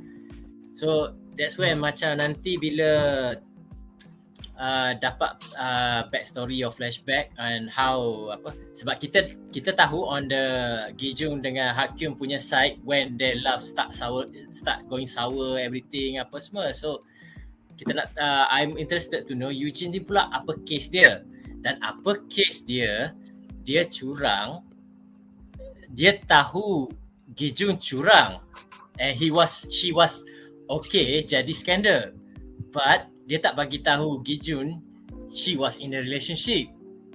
What's the deal with that? Yes, betul. Pasal masa Mamat Sibu tu datang, asal kau datang kerja kat sini? Macam tu kan, dia macam marah gila kan. Macam kau reporter lah, you have no right to ask him what is he doing here, especially when you know he's in the industry. Aku bila dia tanya soalan tu aku macam apa benda? Aku sentap. Aku sentap. And then dia macam dia kata macam you are the psychopath yang pergi crash my wedding. tak. Scene tu terbaik tu. Dia Dia curi bunga, dia lari terus. Dia curi bunga. Itu comel sial aku rasa situ. Serius comel gila situ. Sebab masa dia lari tu dia lari dengan dia seronok gila, dia tengah gelap. And then macam dia Ki-joon reveal that macam Ki-joon tak tahu she was in a relationship, she was cheating like him. So bagi aku tu macam awkward. Macam kalau kau, wouldn't it be easier macam okay kau nak cheating aku fine, but I pun relationship but I want to be with you, so kita buat benda together sambil kita cari jalan untuk break up sama-sama. It's a So what's relationship the reason? started on lies lah. Sebab tu pada aku diorang dua ni villain, pasal they started the relationship on lies. Yeah. Yeah. And macam the thing is, they setakat ni ditunjuk they are comfortable with it. They are macam showing no remorse. Boleh tunjuk davi-davi lagi apa-apa semualah at this stage lah. Tak tahu macam down the way macam mana apa semua betul ke nanti seperti Hakyun cakap Ki-joon ni ada perangai-perangai pelik tu, nanti Yoo-jin ni tak tahan ke apa semua. So far it is portrayed that Yoo-jin ni seseorang yang very shallow lah, macam kau nak Ki-joon ni because he is very established, dah ada director, semua, and then mungkin like she find Ki-joon less annoying than Lee Si-woo. So nampak sini macam we analyse these two couple secara berasingan sebelum dia orang break up tu kan. So macam both ada masalah, tak ada shared values, tak ada benda yang both suka, both suka. So kita tengok macam kita nampak bibit-bibit yang macam Hakyun dengan Lee Si-woo dah macam discover each other, very passionate about weather, and then whether or not this series is exploring whether they can grow that into further. Lepas tu couple Ki-joon dengan Yoo-jin ni pula I think it's like shared value dia is maybe macam looking good everyone, jadi couple tu. And then macam for Ki-joon, Yoo-jin nak husband yang macam established, yang good provider apa-apa semua, and maybe for Ki-joon so nak somebody yang beneath him sebab dia lagi muda, I assume dia lagi muda kan. Look up to him. So lagi muda, so dia punya power lain. Masa dia dengan Hakyun, she was the deputy director. Tapi sekarang Ki-joon is the one lagi senior. So I think he wanted to feel power lah in a sense. Yeah. Aku rasa one thing that I liked was when lepas kan ada scene yang aku tak ingat nama ex-fiancé, aku cakap ex-fiancé, dia bagi briefing, lepas tu dia orang keluar and then dia punya wife cakap overlay tu bang, Ki-joon. Mana kat overlay tu? Oh, Ki-joon. Okay, Ki-joon is the lelaki. Okay. Yes, Ki-joon cakap dekat Yoo-jin lepas habis briefing tu, you tunggu I kat luar jumpa kat luar lepas tu and then after that and then after that dia sembang dengan his ex-fiancée, and Hakim. then the male lead came and then saved her Yeah. ass. And then lepas tu Yoo-jin nampak, lepas tu Ki-joon cakap kat Yoo-jin, mama ni macam familiar. I really like that scene when Yoo-jin was telling him, tak apa-apalah, ni orang lain lah, apa sama je tu. Aku macam kau start dengan lies, you continue your fucking lies. That's why cibai. Macam tu lah. Muka. Yeah, and she put herself in a very difficult position. Kau tak nak bagi kau tak nak bagi Lee Si-woo bocorkan rahsia kau pernah ada affair sebelum ni. Fucked up gila. Tak, sebab kau bekerja tempat yang sama.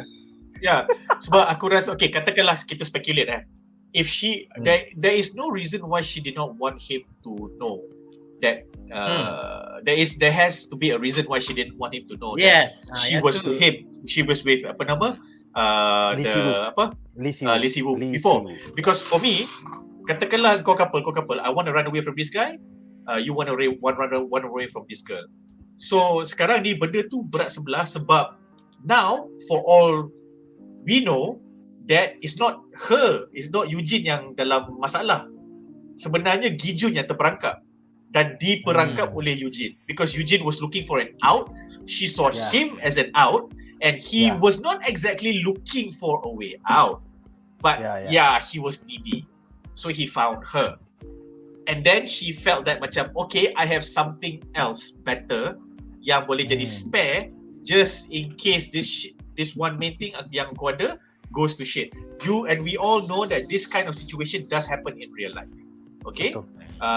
Jadi bila benda tu, and then she doesn't want him to know that, sebab pada dia, she doesn't want him to know that she is capable of such things. Yeah. So dia nak nampak perfect. Dia nampak perfect, it could be a power dynamic, it could be some insecurity. Kalau power dynamic in the sense that macam, aku nak kau tahu yang kau yang cheat, aku tak cheat. So I will always have that over you. Sialah. Faham tak? I like you, I approached you nicely, you made the decision to cheat on your partner. I didn't force you to do that, it was a choice. Tapi dia tak cakap, ya sebenarnya aku pun tengah cheating. So that does happen. So bila benda tu jatuh, and he doesn't know, she wants to maintain that status quo so that she can always tell him when dia orang gaduh, macam, bukan aku yang cheat. And then he has to go, bukan kau ngorat aku ke? Yeah, I was attracted to you, but I was honest. So you ni macam gold digger lah. Okay, if you want to take that, okay, kalau kita nak speculate karakter dia macam tu, itu satu. Tapi kalau kita tak nak speculate macam tu dan kita nak speculate sebenarnya dia insecure. Meaning dia nak move away from Lee Si-woo, tapi dia tak berani dan dia tak, she just doesn't have the heart to do that because he's been with her. So bila ada mamat ni macam tak kisah, and she felt like this make me feel good. So selagi aku distracted ni, aku tak perlu, I don't have to resolve this issue. I don't have to think about Lee Si-woo until I have to think about it. Faham tak? And then when she had to think about it, what she did was she just sorok lah benda tu. So this kind of things do happen. People like this do exist, male ke, female ke, straight ke, heterosexual ke, homosexual. It happens because it's relationships and it's character and it's manusia. So aku rasa katakanlah she was the former, yang dia nak ada insecurity, benda tu agak cool lah, sebab there's a lot of complexity. So as of now kita kutuk babi kau cerita, tapi sebenarnya macam, oh damn, kau bukan cheat sebab ni, sebenarnya kau hurt, sebenarnya kau ada faham tak? So it's not justified, but that's your story. Faham tak? Janganlah jadi you macam can never justify ranking your of kings. Nanti lah 5 episod dah sekarang kau macam, Queen tu baik lah babi, dia punya adik tu baik lah. Aku benci ranking of kings.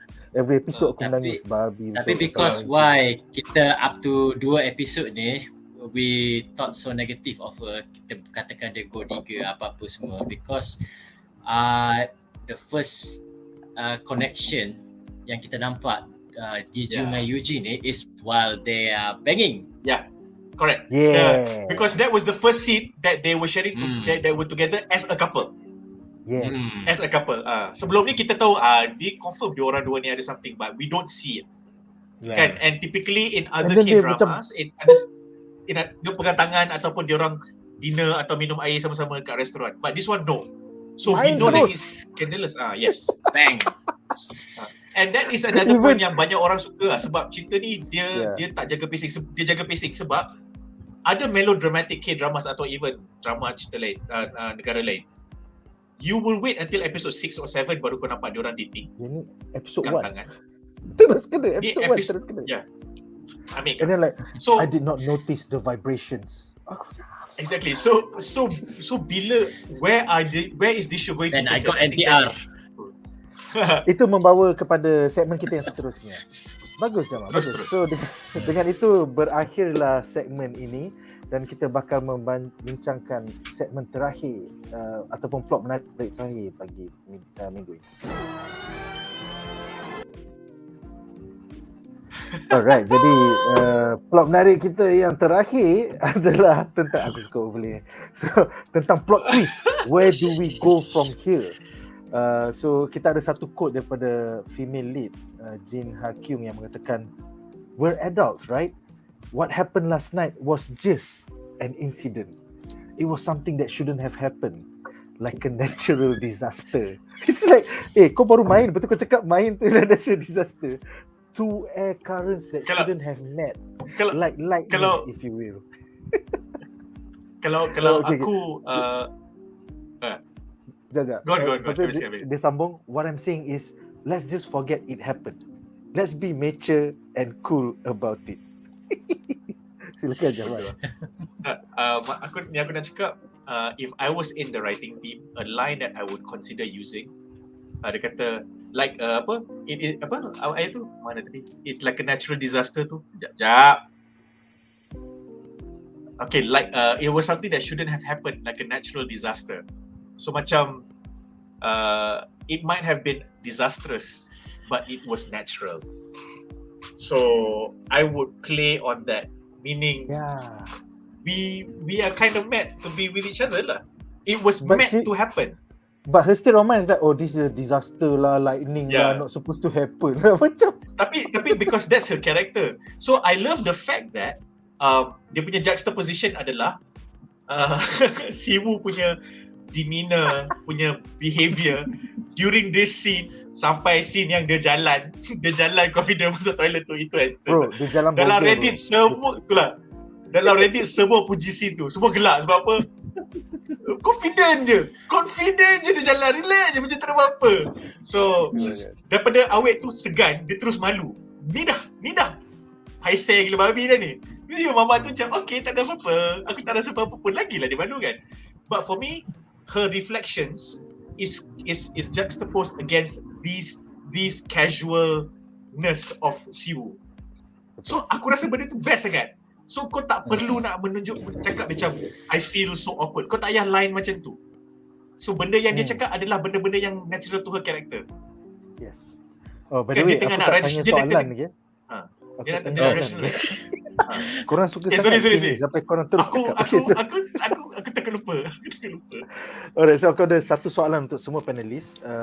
Soalan ni adalah, memandangkan kedua-dua leads, Jin Ha-kyung dan juga Lee Si-woo, dah jimat by the end of episode 2, where do we go from here?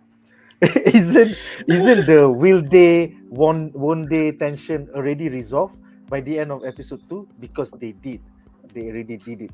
Bagaimanakah 14 episod lagi di dalam siri ini will eventually play out pada pendapat anda? So Jamal, kita boleh kena Jamal. Break up Aku tak tahu. Okay, aku tak tahu dan aku tak nak fikir, jujur cakap, because I do not know. It can go anywhere. Is this normal? The drama kau jimat by episode 2? Tak, I can tell you no, in this kind of story, this kind of slice of life, rom-com, blah blah blah. No, it's not normal. I'm not saying that it's not normal because people don't do it. It's not normal because not too many stories focus on these things. So the moment you bring this into the picture, then you know it is an important piece lah in their relationship. Jadi many K-dramas tak perlukan benda ni berlaku for them to show how serious the relationship of the two characters are. So for me, bila kau tunjuk benda ni, dan macam this is very contemporary, this is very urban. So that's why I like this show and I hope it to be as good as, if not better than Hometown Cha-Cha-Cha, because Hometown Cha-Cha-Cha is very rural. Dia urban tapi in a rural setting, so it becomes Sampai rural lah kan. mid-season pun tak ada banging. Apalah orang So kata. tapi ni terbalik. So okay, aku nak samakan cerita ni dengan Endgame. Now masa aku first tengok Endgame, aku terus compare dengan how I felt immediately after watching Infinity War, which was right and wrong. Right because that's what you do naturally. Wrong because those are two essentially very different movies. They are one half. So you cannot compare like for like macam tu. It's unfair. Kan satu filem habis di tengah-tengah, satu filem bermula di tengah-tengah. So kau tak boleh compare ending Infinity War dengan ending Endgame, semacam mana kau tak boleh compare ending Lord of the Rings the first one dengan the second one dengan the third one kan. Okay. So my point is, bila aku tengok Endgame banyak-banyak kali lepas tu, aku rasa macam now I appreciate it even more. I appreciate Infinity War because of the pacing. Gila kau, you can be quite breathless watching that film for 2.5 hours, gila babi. But if you watch Endgame, in the first 20 minutes, dia dah establish, okay, semua orang mati. And then ada semua orang time mati, time jump 5 years later. Okay, so macam for me, shit, baru 20 minit. Cerita ni 3 jam. Lagi 2 jam setengah nak tengok apa? That is the reason why I love Endgame now. Because you gave me that 2.5 hours. So, kau buat kita tunggu setahun. Oh, macam mana dia nak sambung? Lepas ni dia pergi mana? Dia terus lawan ke? Tak. Setengah jam. Okay, punya family lah. I went for the head. Habis. Dah. Nak cakap macam mana? That's how things naturally ended at that point in time. Semua orang dah kecewa. They are not powerful enough to fix it. 5 years later, kan macam SpongeBob. So dalam 2 jam setengah tu, then they tell the story of like macam, if there was a second chance, how would the second chance be? So the more I watched it, the more compelling it was. Of course, benda tu biasalah fanboy tengok dan sebagainya. But yeah, it's solid. It's very strong. In fact, kita suspend our belief aside, the moment semua orang, the moment you got to Tony jumpa bapak dia, you forget, the moment you got into Black Widow lawan Hawkeye, nak ambil Soul Stone tu, you forget about everything else already. You know the stakes have been raised very seriously, and then the moment kau sampai part yang diorang sampai, waktu diorang buat balik, diorang tak sempat deal dengan Black Widow punya death. Lepas tu diorang berjaya tukar balik, tapi tengok-tengok Thanos sampai. Kau nampak dia subvert kita punya expectation in a brilliant way. Because for me, there is nothing more devious than Thanos tiba-tiba terkantoi, ada 2 version Nebula. Sebab apa? Sebab reality punya ni, Nebula punya memory overlap. So aku ambil Nebula, aku follow diorang masuk kat dalam benda Allah tu through the whatever that the thing is called, aku lupa. So my point is, that is brilliant writing in the sense that mana lagi kau nak korek cerita ni? Mana lagi kau nak korek? Macam mana kau nak stretch lagi 2 jam setengah? So I'm really hoping that this series is giving us that. Because lagi 14 episod, bhai. Lagi 14 episod. Kau nak bagi kita apa? So, aku tak boleh brain. Aku serius tak boleh brain. I really cannot brain. Jangan diorang pergi Switzerland, lepas tu ada scene macam crash landing to you, sudah. Itu aku tak nak. Tolong. Please, do not cheapen it. Kalau dia pergi kat some place in Korea to do that one is cool. Tapi kalau sampai Switzerland, or maybe Switzerland in the last 3 episodes, because dia kata macam, you know what? I did not need to go to Switzerland because of when my ex-fiancé left me because he was a douchebag. But I needed to go to Switzerland because I love this boy and I really cannot do this. That I think I can accept if they susun elok-elok. Wow. Sebab macam kita ingat, kau lari pergi Switzerland. Buat apa aku nak lari? Mama ni sial kot, celaka kot. Ni dayus kot. Tapi budak ni, tak boleh tu.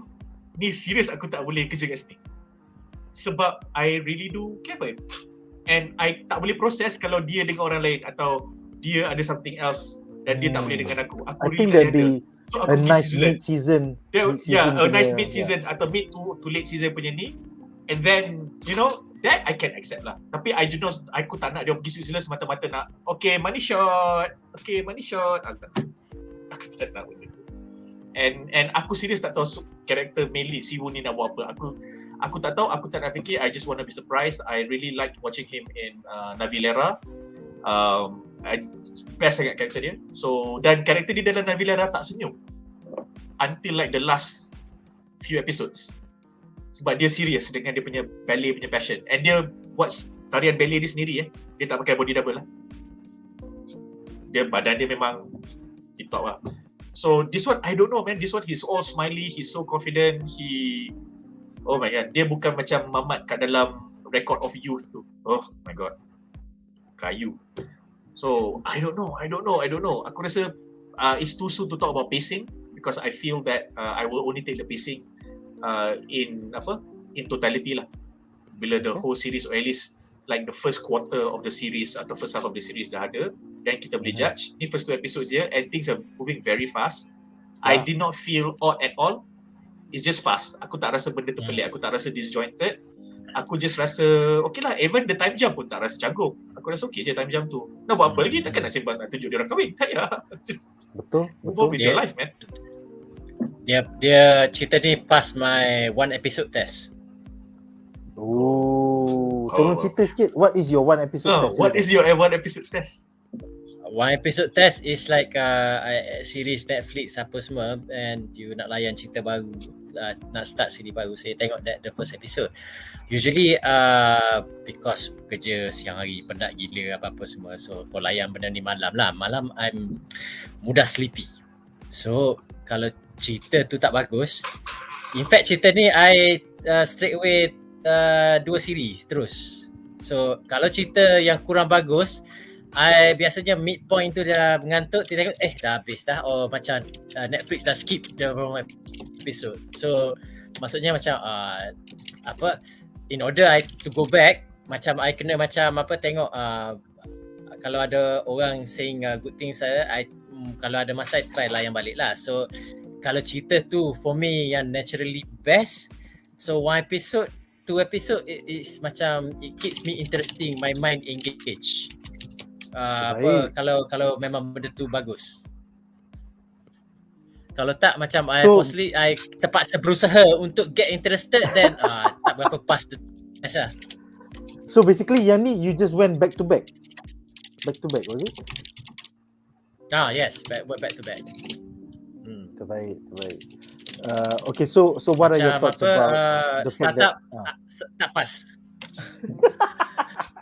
Pasal ni? Okay. Pasal ni, silakan. Okay, this kutuk startup, kutuk lagi. Kutuk the second half of the season. First half of the season jangan kutuk. Aku defend.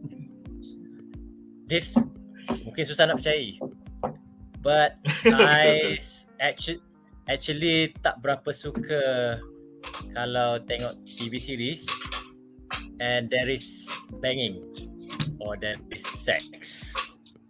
I think it's cool. I think it's cool that you feel that way. Yang Game of Thrones. No, because Game of Thrones tu apa weh? Aku tak tengok, aku tak pernah dengar. Aku tak pernah tengok Game of Thrones. Tiba-tiba one enters stream. Pasal adik minat kakak dia. Lepas tu orang ada naga main mak saudara, anak saudara, mak saudara. But anyway, usually bila layan series, especially western, kebiasaannya kenapa macam most start dengan seks. Ada seks. Okay, I mean the sex macam meaningless sangat, and then macam just macam nak tunjuk dia ni in a relationship with somebody ke apa ke, macam it's kind of turn off for me lah. Sebab macam if I want benda-benda begitu, I pergi dark side so macam okay, but when it has a meaning, macam kira macam ada 2 scene lah kan. First scene Yoo-jin dengan Ki-joon, dan second scene is macam between those two. So the first scene tu untuk menunjukkan bahawa macam when they are in a affair relationship apa semua, and the second one ni nak menunjukkan macam they started macam dia start dengan friendly macam apa, meluahkan perasaan masing-masing dan dia orang mabuk, and then dia orang end up dia orang tiba-tiba buat something yang macam tanpa sedar apa semua itulah. I was macam surprised kalau you kata macam benda ni sebenarnya jarang berlaku, bukan semua K-drama ada macam ni. Tapi macam I ingat kebiasaannya orang just tunjuk macam you just bangun daripada selimut. But here, they actually tunjuk flashback what happened bila lepas minum, dia orang kissing, dia orang pergi bilik, dia orang start banging apa semua macam. Tunjuk semua benda. Yeah, I can tell you yang dia orang cium-cium kat luar kedai tu itu it's agak normal. And then for me yang dia buka baju sebelum tu pun dah ada je K-drama yang buat, tapi dia tak tunjuk apa jadi lepas tu. And then dia tunjuk morning after je lah, tapi dia tak tunjuk morning after on the same bed in this particular scene sebelah-sebelah. So dia agak jarang. So this series dalam first episode dia dah tunjuk the cheating couple, and then dia dah tunjuk the non-cheating couple. So aku tak tahu what taboo they break. That being said, aku rasa benda ni boleh buat untuk series ni kerana the studio that produced this was the network that commissioned this, that asked for this. It's a JTBC punya production. So kat Korea, dia punya network, dua network yang terbesar kat Korea adalah JTBC dengan TVN. Kalau kau nak tengok K-drama, kalau kau tengok JTBC buat, JTBC punya network atau TVN punya network, 50% chance you like it or it's okay. Bila if it's not JTBC dengan TVN, itu kadang-kadang kau dapat KBS. KBS is like dia punya RTM. JTBC TVN is like dia orang punya Astro. So dia bukan GLC, dia bukan kerajaan. Dia private. So kau boleh dapat benda-benda macam ni. Dan JTBC memang daripada dulu suka buat series yang macam ni, yang very adult, macam contoh The World of the Married. So they do series like this because adult, memang adult. So TVN pula, kalau kau suka tengok American stylized drama, crime, procedural, kau pergi tengok TVN punya series. So you kind of know which networks to go to to find which kind of series.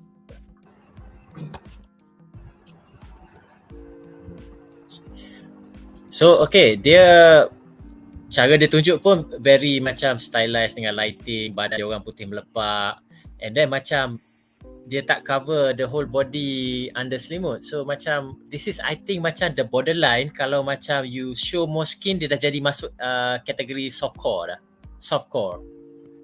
So this is macam as much as you can get away showing as much skin as possible tanpa macam being as soft porn. But yang okay, so this is I'm getting to the interesting part ni. Dalam ada trope yang popular, unresolved sexual tension. So kebiasaannya macam cerita romance is about macam dia orang daripada momen dia jumpa nak mengurat, lepas tu nak banging lah. So antara tu so dah cerita ni macam it's more macam kita ingat kebiasaannya the way everybody else will do macam will they or we won't they, macam dia nak ni tapi tak cakap, tapi ni tak cakap, ni apa semua. So kebiasaannya dekat-dekat episod last tu macam bila konflik dah resolve, okay they're banging, or macam kalau dia banging kat tengah-tengah, maksudnya macam you nak develop the relationship further sebab you nak introduce konflik, macam konflik orang ketiga, konflik apa-apa semua situ. Kalau cerita Melayu dia gantikan banging ni dengan kahwin. So biasa bila dah kahwin, lepas tu adalah sepupu psycho, girlfriend psycho nak mengurat apa-apa semua. But here ni episod 2 ke 1? 2. So early on kau dah resolve the sexual tension, dah tak ada dah, kau dah bang ke sebenarnya tak ada sexual tension pun, so they get this out of the way. Itulah, that's what I'm saying. Macam the banging awal tu just getting it out the way. So how ni lah, so macam mana pula, and then like the line say macam let's be cool about it kan. So tu it's like macam mamat ni sedar diri dia who he is to apa ni, dia sedar macam benda ni is a fling, benda ni macam at spur of the moment sebab mabuk, he enjoy it and dia macam apa, rasa macam okay, this the best I can get lah. So macam apa, whether you want to start relationship apa-apa semua, tak tahulah nanti, if it happen lah. Kalau tak happen pun okay, I have a good night, I dah macam resolve the sexual tension apa-apa semua. So anything that anything beyond this is macam, it's about macam dia orang getting along lah. So dia akan more focus on the macam benda-benda yang on the relationship part tu lah, yang apa, the respect, love, kasih sayang apa-apa semua tu lah. Sebab macam kau dah bang, so macam kau dah macam apa, your motivation will mostly be driven towards macam kau nak bersama, genuinely kau nak bersama dia. So kau tak ada macam kau nak bersama dia because she's hot, because it's sexual. So sebab kau dah resolve dah. Yeah, but it could lead to further jimat, bro. What if what if What if? what if they got it out of the way and then she does something that she has never done before, which is, you know, fall in love. Sebab dia tak fall in love, dia walk into love lah, dia faham tak? Sebab dia macam tu kan, so she doesn't fall in love. So she buat satu benda yang uncharacteristic sebab dia nak liberate diri dia, emancipation. So dia follow her heart. And then this guy pula is the knee. And then what happens is that, for example, maybe his ex-girlfriend yang dah kahwin dengan Ki-joon tu terkantoi dengan Ki-joon yang sebenarnya dia couple dengan mamat ni, and then mamat ni pula couple dengan dia ni, and then because of that Ki-joon pengang dekat wife dia, and then wife dia desperate and needy sebab tak tahu nak pergi kat siapa, cari balik dia, cari balik Siwoo ni. And then Siwoo pula mungkin kat situ at that point in time there was a conflict between them, whatever that may be. It could be a conflict where he made a call, he forecasted something and then it was right and dia tak ikut, atau terbalik, he forecasted something but he was wrong, tetapi because she dah sayang dekat dia, she listened to him, something that she rarely does, tapi because of him she makes the exception, and the only time she makes the exception, benda tu salah, the forecast was wrong. So then everything blows up in her face, jadi betul-betul disaster. Okay, so in that disastrous punya period, diorang break ke atau diorang gaduh ke, and then Yoo-jin datang cari dia because Ki-joon kantorkan dia, and then Yoo-jin macam mengaku sebenarnya aku sayang kat kau. Contoh. That could be one of the directions that they could go to. Because then ayat-ayat puitis dia could be like macam, the thing about weather is that when the wind comes, it stays, atau when you do not know when the wind comes, the wind doesn't announce itself ke apa benda ke kan, ataupun macam there are seasons when it's breezy and summer, and there are seasons when it's cold and whatever. So macam and then sometimes it rains, sometimes it rains, sometimes it's a storm, benda-benda macam tu. So babi asas babi emancipation. Aku hydroblast kau sepam nanti dia ni. So but yeah, so like they open the possibility lah. Open the possibility dekat situ. So I'm not saying that would happen, tetapi it because I feel that these are where the characters can, if they do go down that route, I hope they don't cheapen these two character punya character yang dia dah set up for now, while at the same time if Yoo-jin needed to go and see him because dia tengah needy, it is her redeeming herself. Dia macam, kau tahu tak kenapa aku cheat dengan kau? I know it is wrong, but it is less bad than what was about to happen if I did not cheat. Contoh. Lepas tu dia ni cakap, there is no such thing as something is less bad, cheating is the less bad option. Lepas tu macam, whatever, and then you have that, and then macam, okay, I never really listen to you. I do everything for you, I do everything with you, but I never really listen to you. And that is why you like this idiot Ki-joon, because he just listens to me. That's it, simple je. And then he then belatedly realizes, oh lah, betul lah, dengan awet ni, dia pun dengar je cakap awet ni. Dia tak ada try nak impress awet ni. Dia dah tak ada rasa yang dia kena buktikan diri dia as how he felt like he needed to do with Yoo-jin. Something like that. I don't know. If we go down that route, okay, I think boleh kot. You can squeeze about 6 to 8, 10 episodes from that. But yeah, we But see. But would you be okay if they ended up with their original couples? Aku tak kira. Okay. Such a bastard. As of this point, aku macam kau buat presentation sekarang. Aku tak tahu kenapa. But if they do it respectfully, meaning all 4 characters get a dignified resolution, aku okay. Because weirder things have happened in real life. Real life. So it's about how you get there. And then I'm hoping that at some point in the series, diorang akan cakap lah macam the thing about weather is that it comes in seasons. You think that it's gone, but you always forget that it always comes back. And when it does, ayat macam tu. So macam, then it will be a scene where macam, asal benda ni aku rasa macam deja vu je, macam pernah jadi kat aku je. I kind of want those kind of references to weather. That would be great lah. Or macam ayat-ayat yang macam, when we forecast the weather and we get it right, we think we control the weather. But no. We often forget that it's just us understanding it like how we understand ourselves. We do not control the weather like how we do not control our feelings. Kan? Ayat-ayat macam tu. So macam lepas tu terus awet ni dia terus pergi balik kat makcik Nujum tadi, dia bawa payung semua siap-siap kau. Tell me what's going to happen tomorrow. Who will I marry?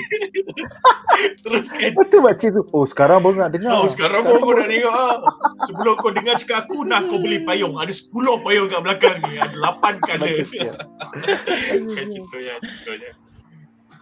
Alright guys, so dengan itu berakhirlah 3 plot menarik tentang Forecasting Love and Weather episod 1 and 2.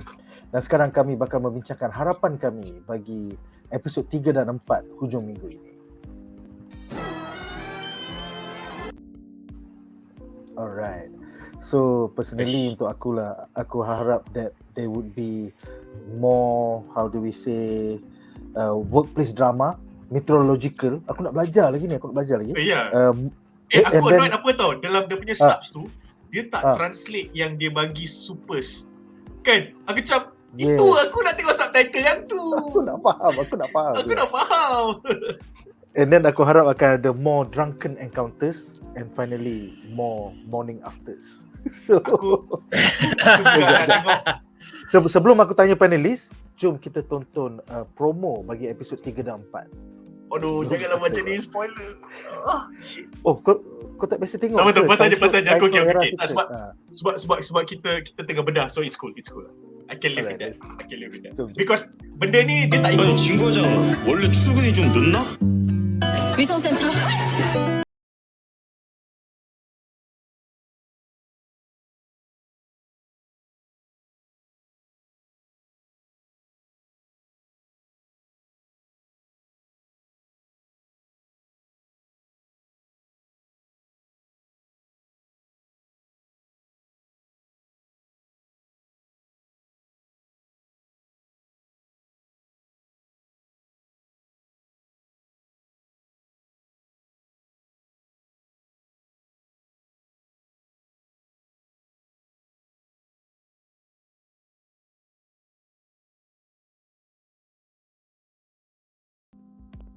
Sialah.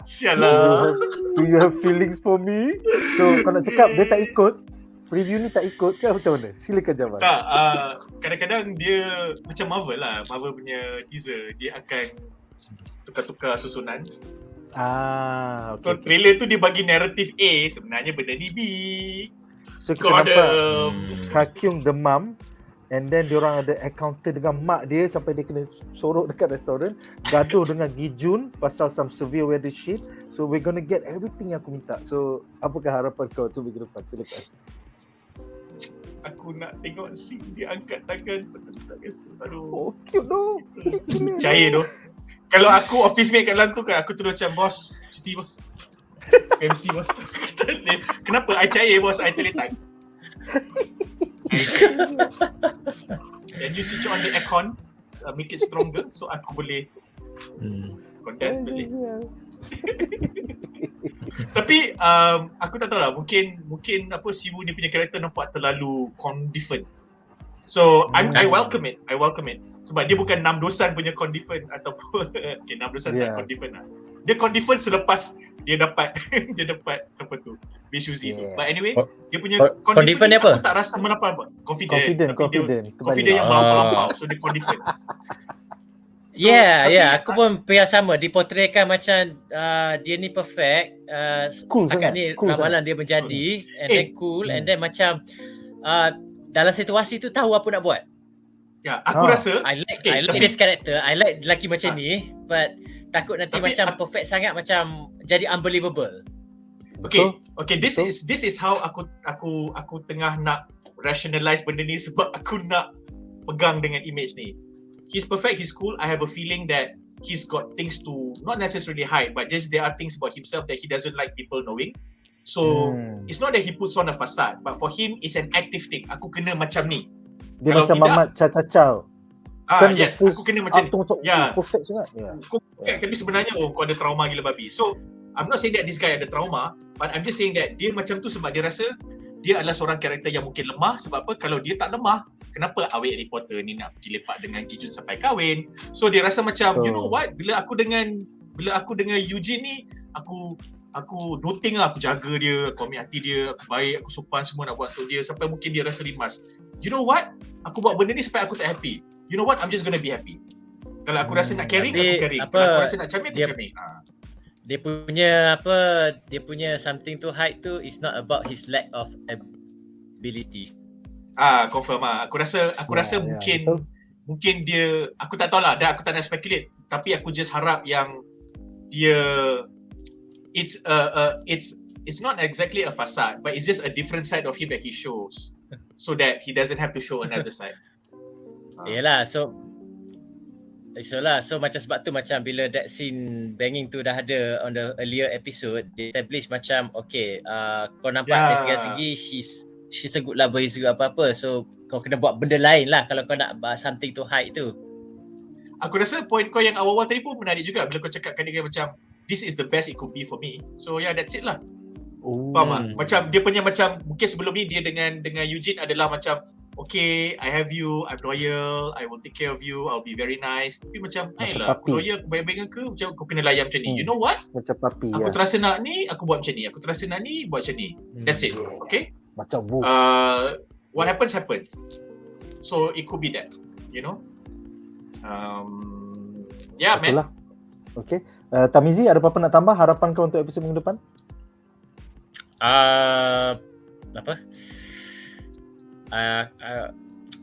Nampaknya macam the exposition for Yoo-jin dan Ki-joon tu rasanya macam bukan untuk episod depan, mungkin probably mid season baru kita dia akan dapat callback apa semualah. So I think macam dia akan fokuskan on the building that awkwardness between Ki-joon dengan Lee Si-woo ni. Betul. Kita nampak dia awkward dekat tempat kerja, awkward sambil dia orang pergi makan keluar sama. So akan wait.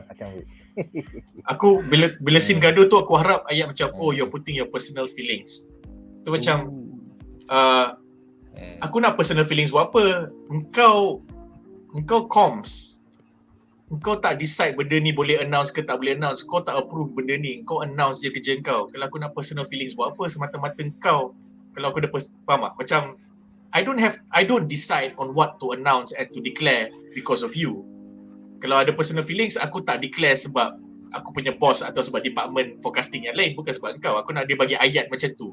Kau tolong sedar sikit tempat kau boleh tak? Kau comms. Engkau bukan forecast. Benda ni, apa yang aku announce ni, apa yang aku declare, bukan untuk engkau, bukan untuk aku. So tak ada kena-mengena antara personal feelings kita. Tapi since engkau petik personal feelings, nampak sangatlah kau tak tahu kerja kita ni apa benda. Kau nampak sangatlah kau tak respect kerja-kerja orang yang duk fokus kat sini 24 jam. Aku macam nak dengar ayat-ayat macam tu. Kasi lompang sikit Mamat ni. Geram. Tak, sebab aku tengok muka dia tadi. Gila babi douchebag sial. Yes. Right? Yeah. Babinya. Oh. Dekat subreddit banyak gila orang puji. Macam, okay, halfway through first episode, I already hate this fucker. Great acting.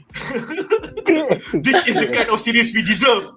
A person that we hate even after half an episode. Lepas tu macam bracket, I don't hate you but you did really well. Aku macam, okay.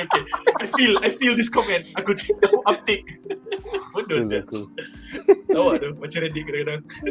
Alright, so komen terakhir kita adalah daripada member kita yang tak nak cover K-drama, yang Muhammad Shazli mengatakan, oh my god, inilah sebabnya aku tak tengok K-drama. Sebenarnya sebab inilah kau nak tengok K-drama. This is one of the best written K-dramas that subvert expectations this year. This year, motherfucker. That's why you should watch it. Syaz tak payahlah jadi hipster, Syaz. Tak payah jadi hipster. Mesti dia tengah buat kat andam kan. Kima, korang tengah ejek aku. Tak ada, dia. Tengok kau. Tengok. Ni 18 je. Nanti kau tengok satu ni. Tapi sekarang macam apa K-drama ni kan, I think macam the next is the China drama. Because my wife dah start layan dah Netflix China drama. Serious? Aku Aku nampak yang Thailand punya drama, aku macam nak try tapi takut. Sebab aku takut sangkut. Aku nak tengok bila aku nak tengok. Thailand drama banyak mix yang berlakon banyak farang berlakon. Tu asal. Cuba aku. Indo tak layan lagi. Indo wajib tapi tak layan lagi. Indo Camera effect dia jing. Adalah. Itu sinetron. Aku tak maksudkan sinetron. Betul. Sinetron tu tak nak cakap apa. There's a lot of Indonesian dramas yang ada kat Disney Plus Hotstar and a few more of the local streaming services yang is pretty good. Nak tahu tu kau kena tanya Hasib. Alright, so I guess dengan itu berakhirlah perbincangan epic kita selama 3 jam malam ni tentang K-drama yang aku tak expect, tapi thank you guys for the support. 2 panel campur dik 3 jam. Dan juga terima kasih kepada para panelis kita, Tarmizi Ali, Hidden Gem Horroris Obscura, dan juga Jamal Raslan, Kaki drama. Okay, minggu depan aku tukar. Setiap episod bedah lepas ni aku akan bagi satu karakter dalam K-drama yang aku pernah tengok. Kalau viewers yang interested, pergilah Google. Untuk mention, okay, dia dah pernah cerita ni. Okay. So, itu saja untuk minggu ini. Join us next week di mana kita bakal bincangkan tentang the after party episod 6 bersama Tarmizi dan juga Hadi. I think it's about Detective Dana. It's going to be interesting hari Isnin. Hari Selasa kita bakal bincangkan tentang bukan Zoe. Zoe. And then hari Selasa kita bakal bincangkan tentang season finale Peacemaker episode 8. Dan hari Rabu kita akan kembali untuk bincangkan tentang forecasting love and weather. In the meantime, aku rasa hari Khamis tu maybe ada trailer breakdown Doctor Strange kalau cukup panelis.